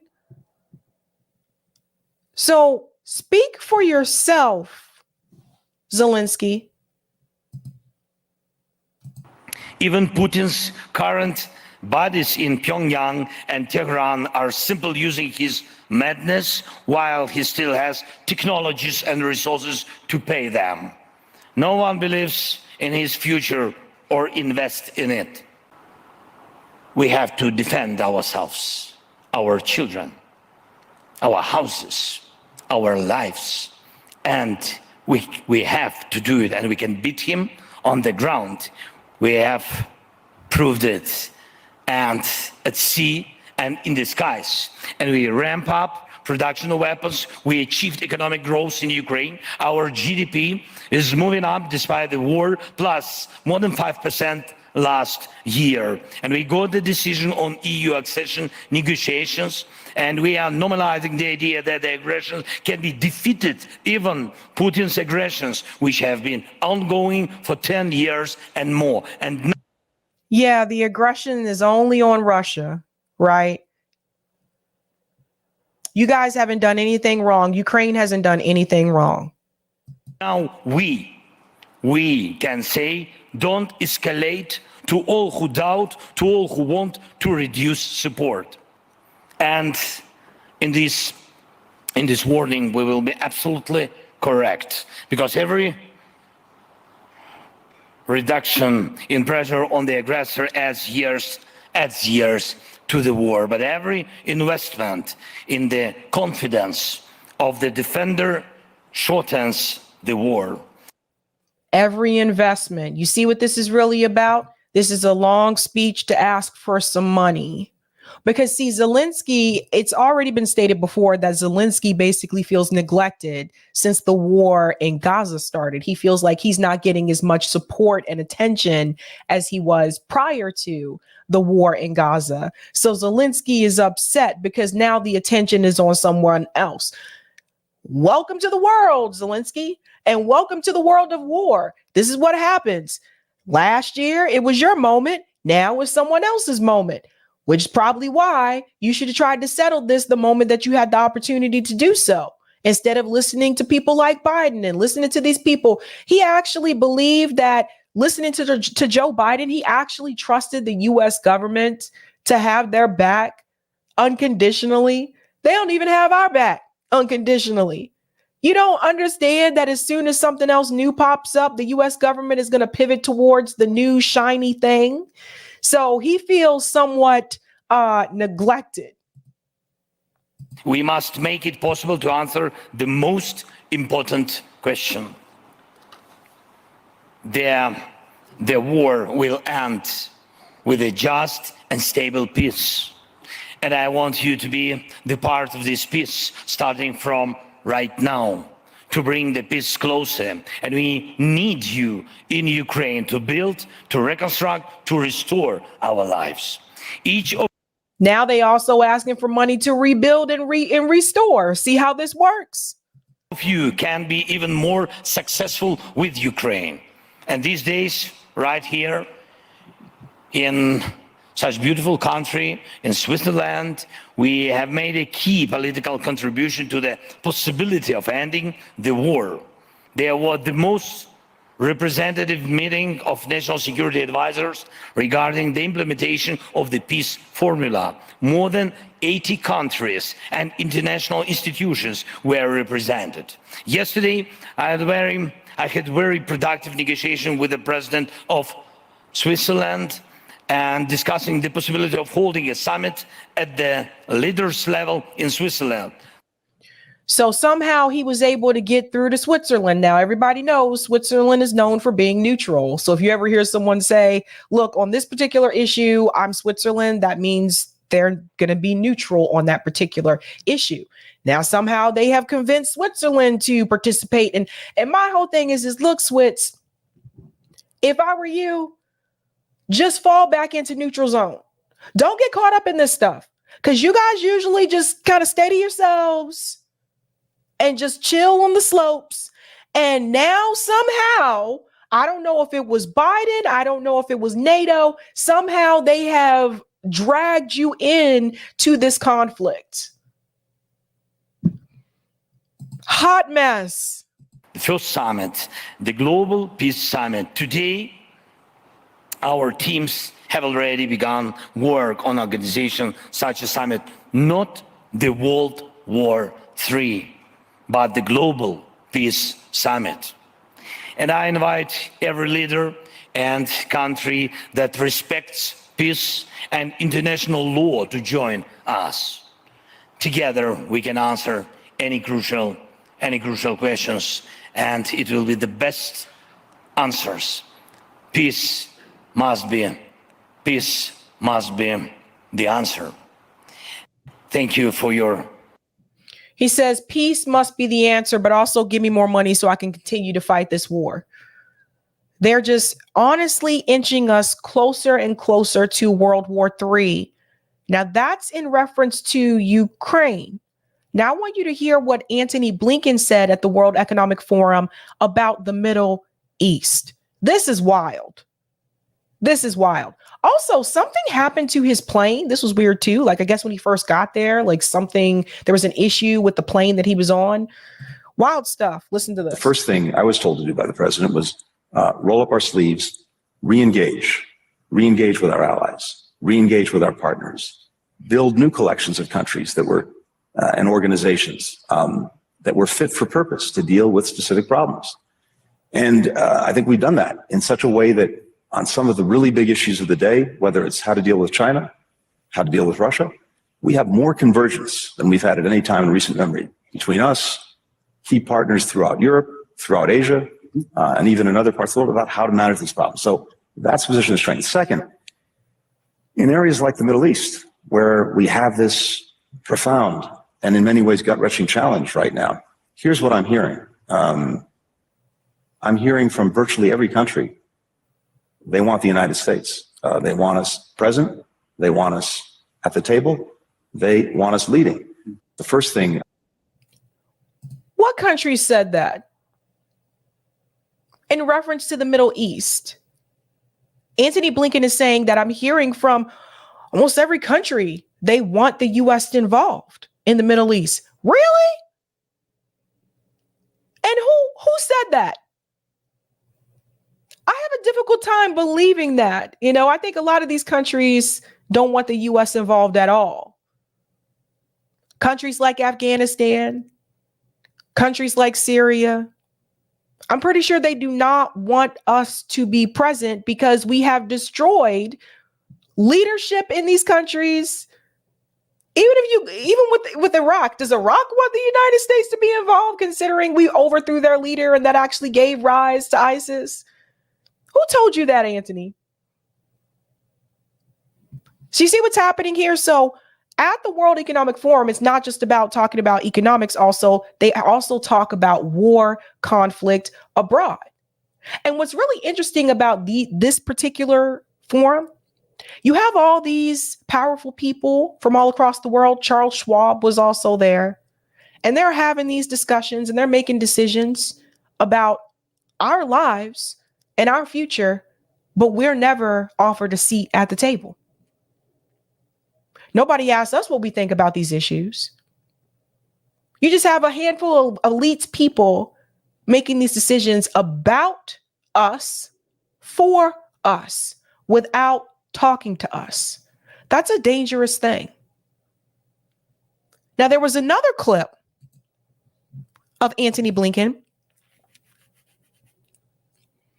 What will be done in reference to the Gaza genocide? Shout out to K-Study-QB. This was also a part of the World Economic Forum. Listen to this. Secretary Blinken says he is heartbroken by the Gaza genocide. Listen to this. What we're seeing every single day in Gaza is gut-wrenching. And the suffering we're seeing among innocent men, women, and children breaks my heart. The question is, what is to be done? So you guys heard that? The question is, what is to be done? These people are running the country. These are the people leading the country. They don't even know what to do. The question is, what can be done? Well, we listed a whole list of demands last night on this show. Permanent ceasefire. You have to make sure that the Palestinian people have self-determination. Give the Palestinian people their damn land back and their dignity. Any type of restitution that needs to be paid towards the Palestinian people. What do you mean? What can be done? You're in this position because why? Listen, we're at a very serious moment. If we have our national leaders who don't know what to do in reference to foreign policy crisis, what could be done? This is not a good look. Not a good look. I'm hearing from virtually every country They want the United States. They want us present. They want us at the table. They want us leading. Well, those comments come after we saw the growing Democratic discontent over the Gaza death toll spilling out onto the Senate floor. So tell us from the Hill what this opposition looks like, and does it appear it's going to persist? Well, Chris, we saw a showdown over this exact issue on the Senate floor yesterday when Senator Bernie Sanders introduced a resolution as part of his effort to make U.S. aid to Israel conditional. That resolution would have required the State Department to assess whether the government of Israel committed human rights violations in Gaza, and it would ask what steps, if any, the Biden administration has taken to compel Israel to limit civilian casualties. They would be required under this resolution to report to Congress on both those things. But when Netanyahu has blatantly gone on record and said that they're going to do whatever they want to do, they think some type of resolution is going to stop Israel? When they have he's blatantly said he doesn't care what the ruling from the court is. They're not going to stop. The Biden administration, I'll tell you what can be done, Anthony. The Biden administration needs to pull as far away from Netanyahu and Netanyahu's administration as possible. The government and this country needs to pull as far away from the Israeli lobby as possible. That means pull away from AIPAC. This should be forbidden. No politician in this country should be able to take money or any type of support from an organization that represents another foreign entity. Period. AIPAC shouldn't even exist. You gotta be kidding me. You gotta be kidding me. You're not representing this country. You're representing another country. JFK was right when he said that it should have been registered as a foreign agent. That should have happened a long time ago. But politicians should not be able to take money from an organization that represents another nation. Period. We wouldn't be in this situation. That's what can be done, Anthony.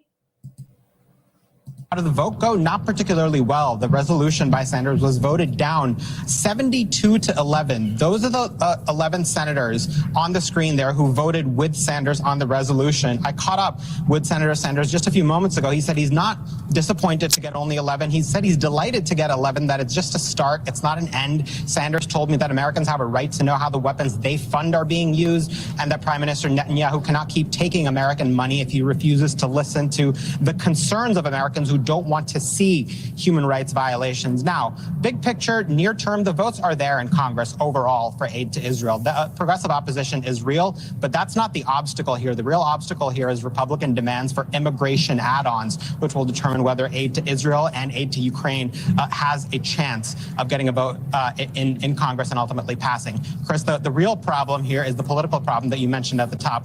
President Biden's re-election hopes. There are a lot of young voters, a lot of progressive voters who are absolutely essential to any winning coalition for Biden, who are deeply disappointed in the way Israel has conducted this war and that the U.S. has supported it and want to see change. Biden's going to have to find a way to bring them back into the fold.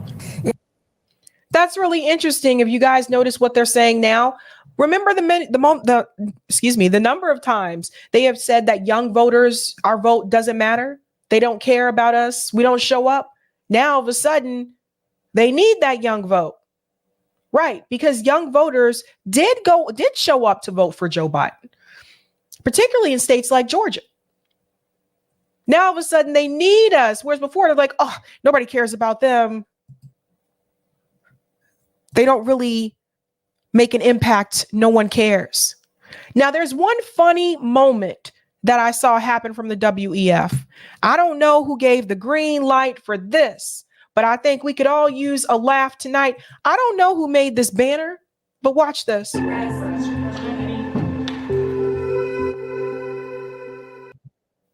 Everybody see it? Now, I don't know what happened here, but I saw this on Twitter And I said, you got to be kidding me. And these are the people, the most powerful people in the world.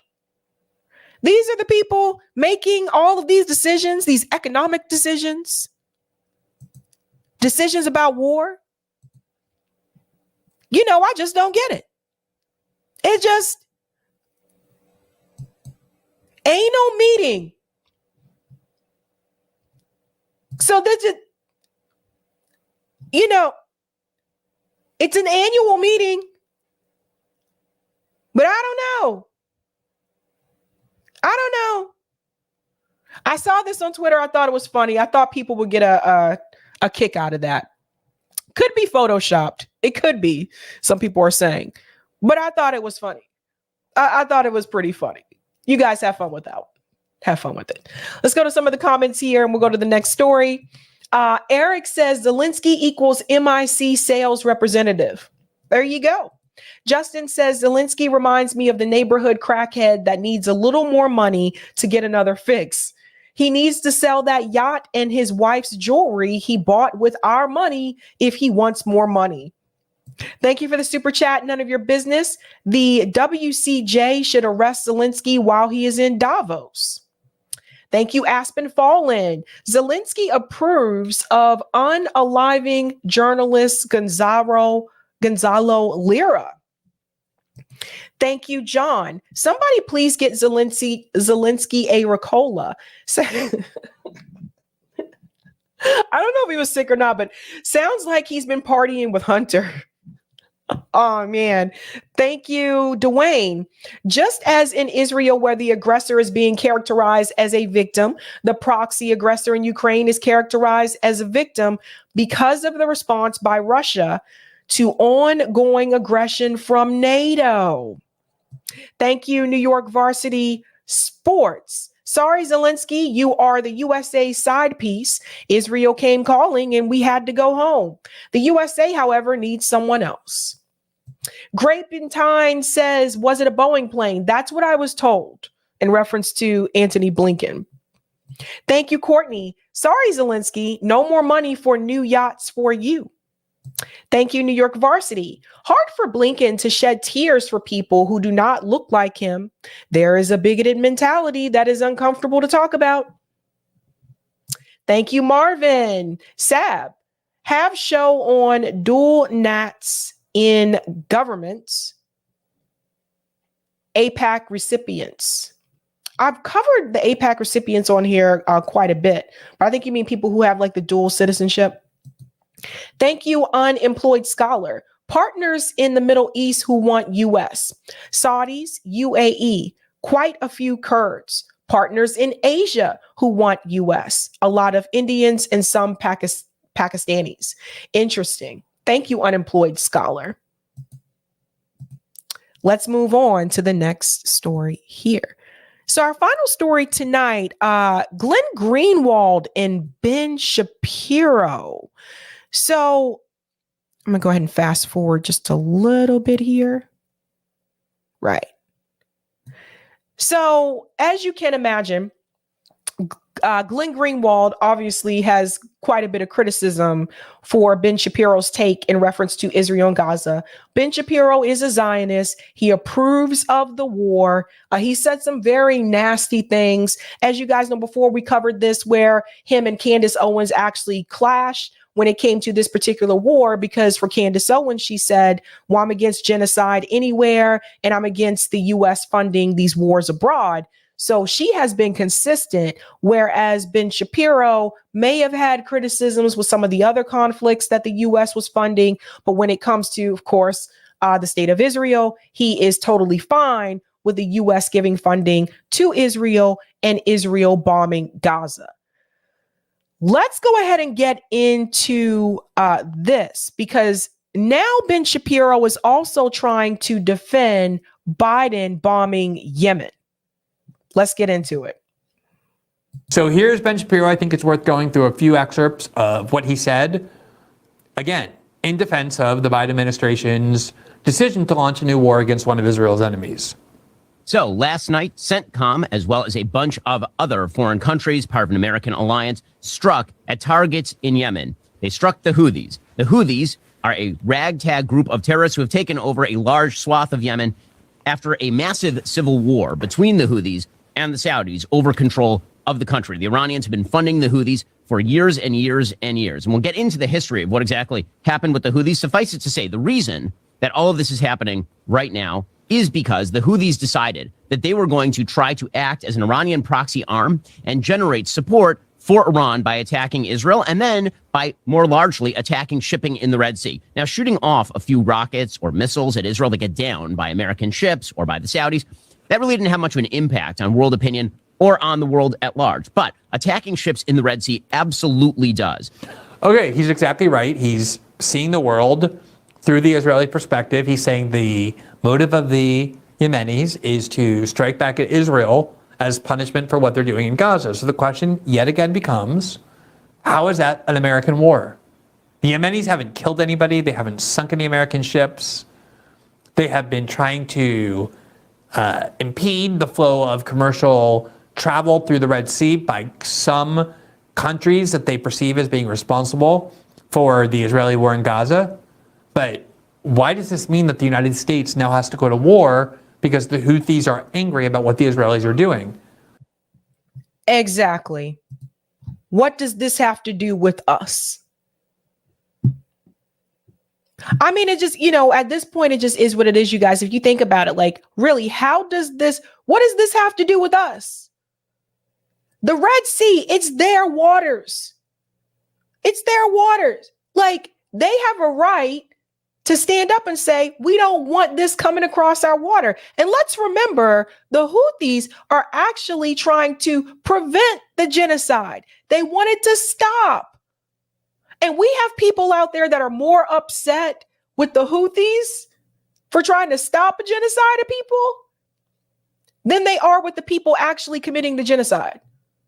It really makes no sense. I've said this before. Yemen, a very poor country, heavily sanctioned by the United States government. You have children starving in Yemen, a very, very poor country. And you have the United States government trying to continue to destroy this country.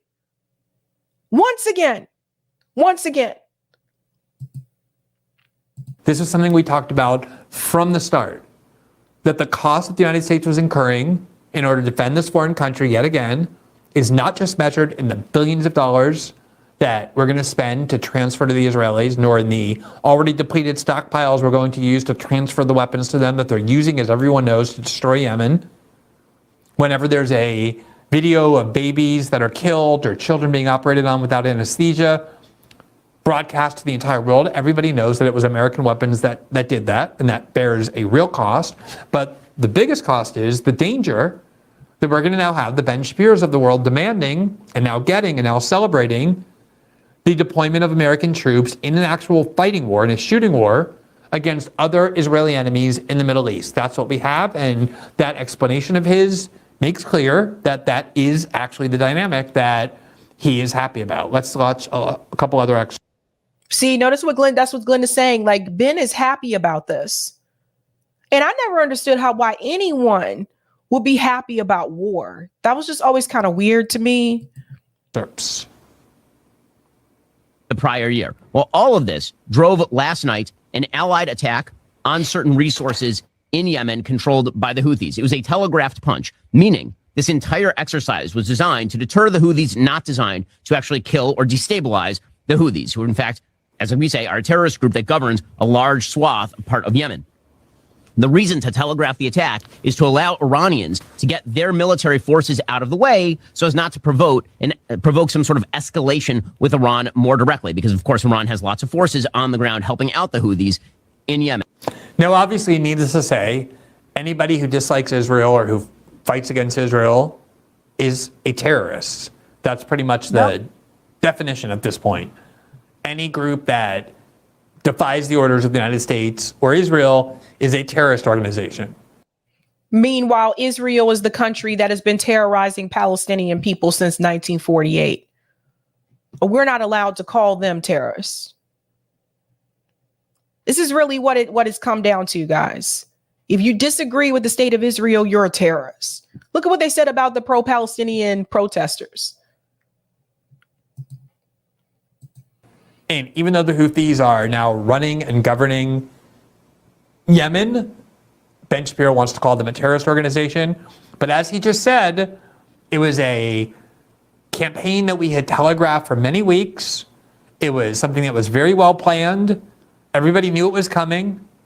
And that begs the question that we raised in the first segment of why the Biden administration could not simply have gone to Congress to debate whether or not it was time to go start a new war, risk a new war, in order to fight against one of Israel's enemies in the Middle East. It should have been openly debated and then voted on in Congress for exactly the reason Ben Shapiro just said. There was no emergency there. It didn't pop out of nowhere. The opposite was true. It was very deliberate, and we had weeks to plan it and threaten it, which means we had ample time to have gone to Congress to debate it and to seek its authorization. A blow. The Houthis, of course, say they're not going to be deterred because the way this works in the Middle East is that you have basically terrorist groups that provoke a response from an overwhelming power. They get their asses absolutely kicked, and then they claim that just because they survived, they won. That's what's correct. I don't see them getting their butts kicked, though. I don't see the Houthis getting their butts kicked. I don't see Hamas getting their butts kicked. So I don't even know where this statement is coming from. Somebody tell me if I'm wrong. If you've seen something differently, let me know. But based on what I have been reading, which is pretty much almost every day, keeping up with these conflicts, I don't see the Houthis getting their butts kicked, and I haven't seen Hamas getting their butts kicked. So I don't know. Currently going on in the Gaza Strip, Hamas provokes a gigantic Israeli military response, the largest Israeli military response to any attack since 1973. And they get their asses absolutely handed to them, and most of their fighters killed, and most of their leadership killed. And then, if they are breathing at the end of it, they claim victory. The Houthis are playing the same game. It's really, honestly, cowardly sort of stuff. Nasser al-Din Amir, a Houthi... It's cowardly stuff. He's sitting in the studio making millions of dollars a year, maybe millions of dollars a month, to cheer the deployment of American troops in that region to defend this foreign country that he acknowledges he has a great deal of loyalty to and love for. The Houthis are confronting the most powerful military in the world and are saying they're going to continue to do it because of the cause that they believe in, which is trying to impose some cost on Israel and the United States for killing an enormous number of civilians in Gaza and destroying civilian Palestinian life. Now, whatever else you want to say about the Houthis, what they are doing is not cowardly. Cowardly is sitting in a studio sending other people to war for your pleasure or for your agenda. That's cowardly. So there's a little call out there from Glenn to Ben, because he's right. I don't know if everyone is aware of that, but like these people, like some of them with the Daily Wire, Ben probably makes the most. He's making like millions of dollars. And Glenn is right, probably $1 million a month. And it's why it's always funny to me when people say, oh, you guys are grifters. Sabby's a grifter. RBN's a grifter. I'm like, what are we grifting? You don't see me making millions of dollars a month. You don't see me sitting in the damn studio. I've had the same background since day one. So it's just, yeah. Ben's getting paid to say these things. Now, I think Ben still believes these things, but Ben is being paid to say, yeah, you guys go fight in this war. And while he just sits there in a cozy studio. Spending your whole life demanding more and more wars that you and your family never go fight. That's cowardly. Cowardly is not what the Houthis are doing, whatever else you might want to think about them. The official told the Wall Street Journal, this is a brutal aggression. I love this. It's a brutal aggression. Amir, a Houthi official, told the Wall Street Journal, this is a brutal aggression. I love this. It's a brutal aggression. Honest to God. If America and its allies wanted to commit, quote unquote, brutal aggression against the Houthis, this guy would not be alive to talk about it. Say they will undoubtedly pay its price. We will not waver in our stance to support the Palestinian people, regardless of the cost. After the coalition strikes, the U.S. had not seen any direct retaliatory action directed toward U.S. or other coalition members in the Red Sea. And again, the strikes came with a lot of warning. 1 week ago, the U.S., Britain, key allies issued an ultimatum saying stop it, and then they didn't stop it. And then on New Year's Day, Biden convened his national security team to discuss the options. And then, despite the coalition warning, the Houthis fired an anti-ship ballistic missile that fell into the water within sight of a commercial vessel. Now, the Houthis knew that the United States and its allies were going to strike all of these targets, and so they had relocated some of their weapons and equipment and fortified others. The question is whether this is going to deter further action from the Houthis. The answer is probably not. When you telegraph punches like this, it is very unlikely that that is going to convince the Houthis to stop what they are doing. No, I agree with him there too. This is very. So one thing I appreciate about Glenn is like he's pointing out areas where he does agree with him, but he's also pointing out some inconsistencies from Ben Shapiro as well. Unlikely to be the end of this escalation. This war is likely to go on, which means we have a new Middle East war. The question is for how long it will go on, for how many more exchanges of violence will it entail, how many people will be killed, how much retaliation will there be. Ben Shapiro seems extremely unbothered by those questions.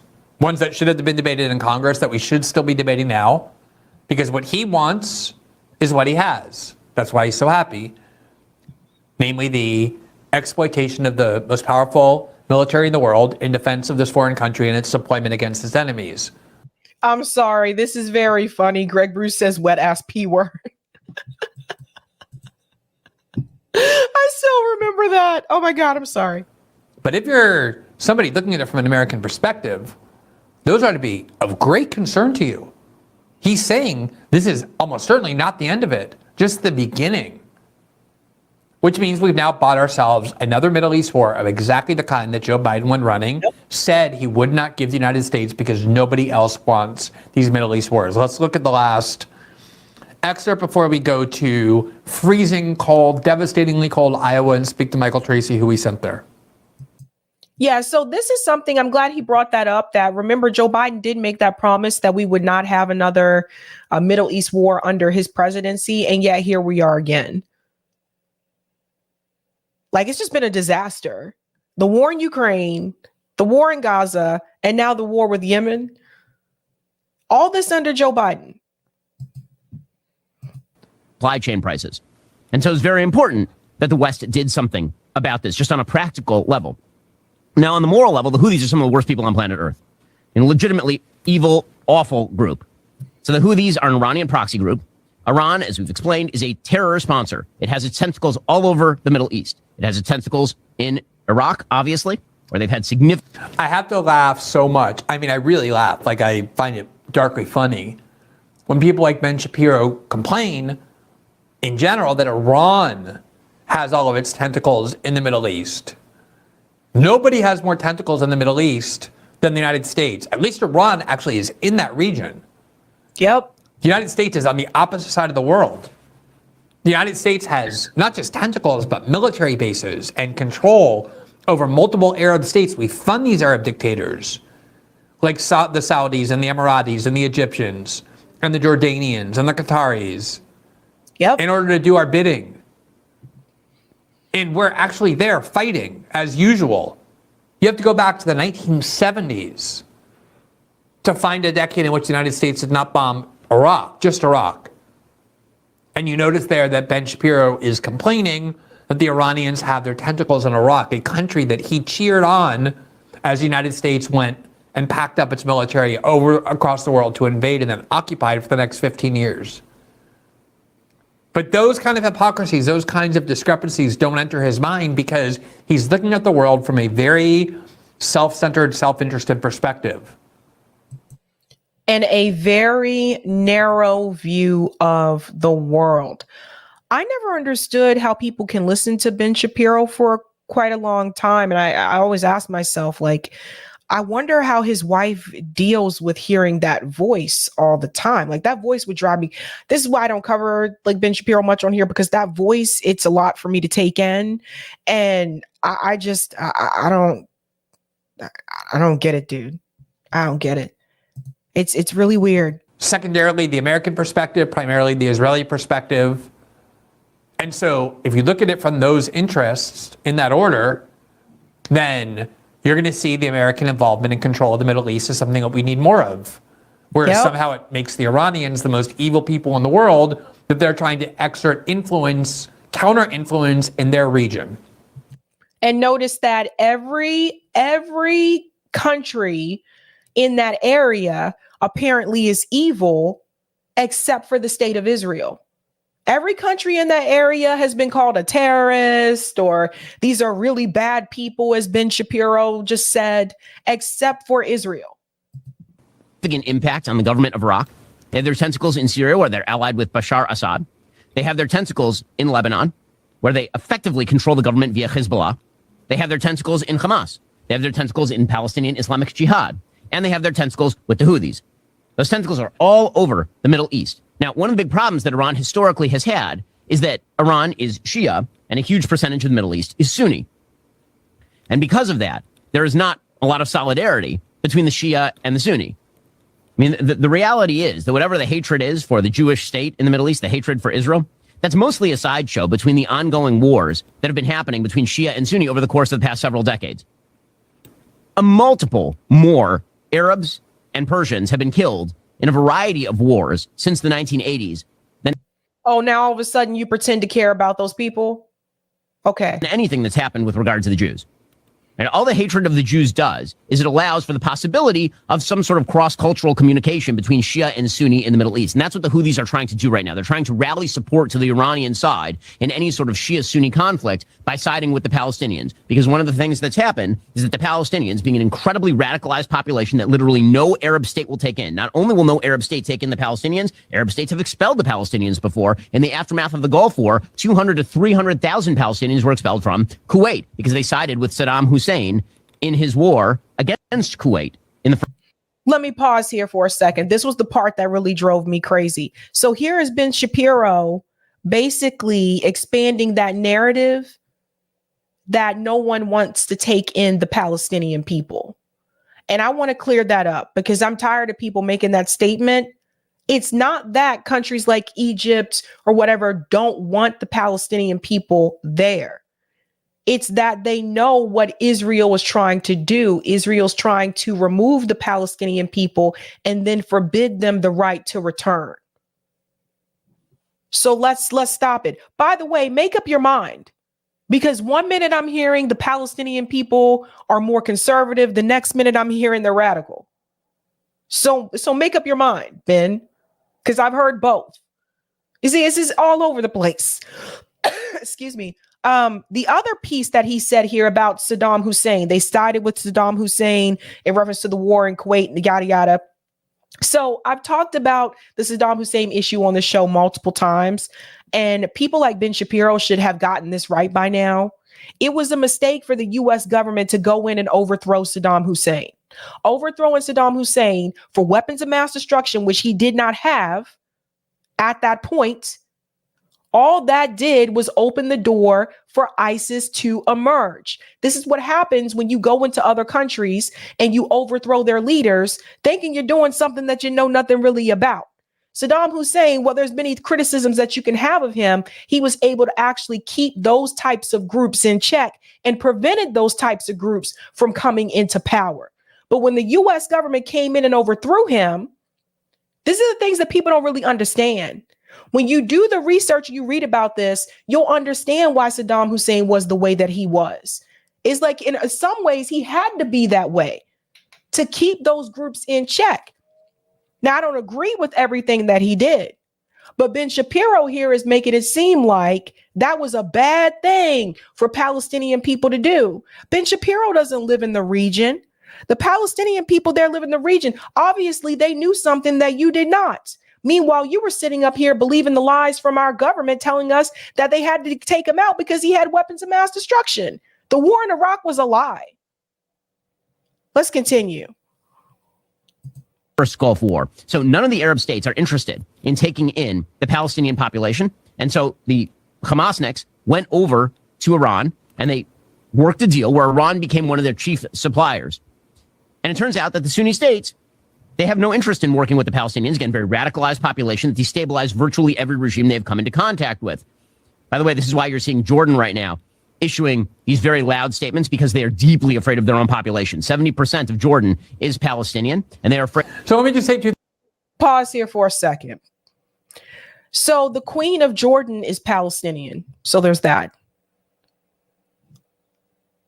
You know, you're better off just talking to people in Jordan to get their perspective.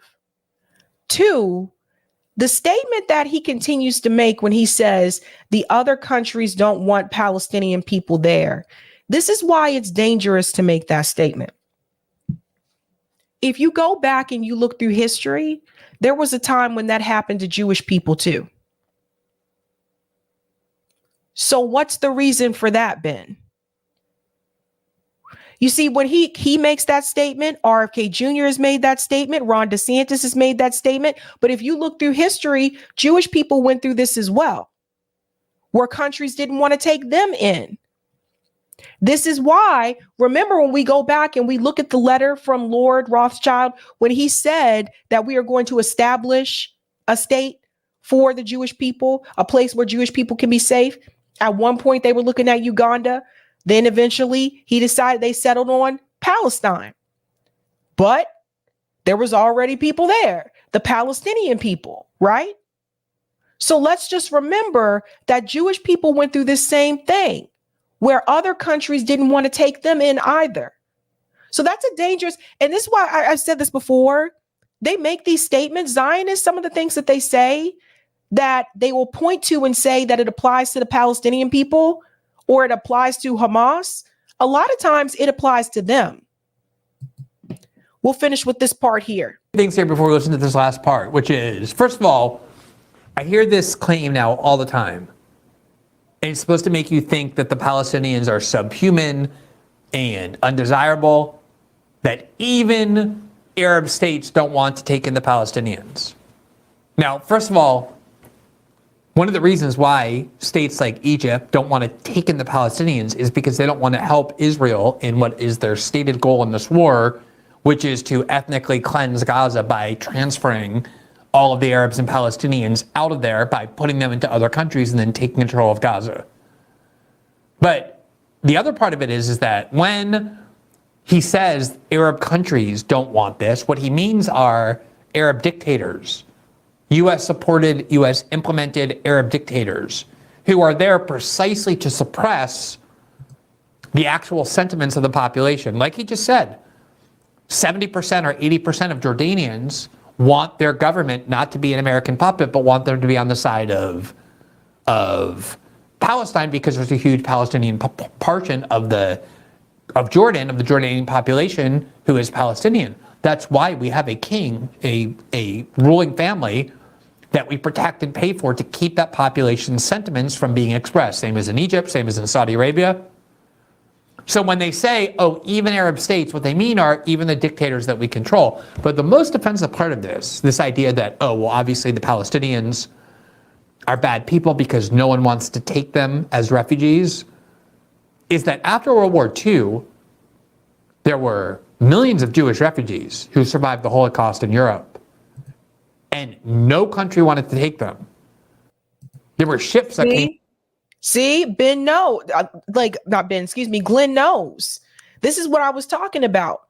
So remember that, guys, when you hear that talking point from people, from the Zionists, that none of these countries want to take the Palestinian people in, remember that talking point I told you about. It's a dangerous statement because that can apply for Jewish people as well. That's the thing. And another point that Glenn brought up about the U.S. government, these are leaders that the U.S. government has actually hand selected or they've actually put in charge. So a lot of times you have leaders in these countries, but again, because of the U.S. regime changes, these leaders are actually the ones that the U.S. government has hand selected, and they're there to do the U.S. bidding. So if the U.S. government doesn't want certain things to happen in that country, it's not uncommon for those leaders that the U.S. government selected to agree with them. So that's just something that we do have to realize. The United States that FDR turned away during the war, and a lot of them ended up having to go back to Europe and dying as a result. The U.S. wouldn't take any Jewish refugees, and then after the war, the European Jews stayed for at least 2 years in horrific refugee camps that a lot of them said were as bad as the concentration camps from which they were liberated, except for the fact that they just didn't get killed. But other than that, it was the same kind of treatment. They were in fenced-in conditions that were horrible in nature because no state would take would take European Jews as refugees. So if the fact that no Arab state wants to take in Palestinians as refugees tells us something about the character of the Palestinians, which is the point of this argument, to make you think that, what did it say about the character of Jews and European Jews that no one wanted to take them if you applied that same reasoning? And that's why that statement is incredibly dangerous, because you can flip it around and apply it to other groups. And other groups wouldn't like it when you flip it around and you apply it to them.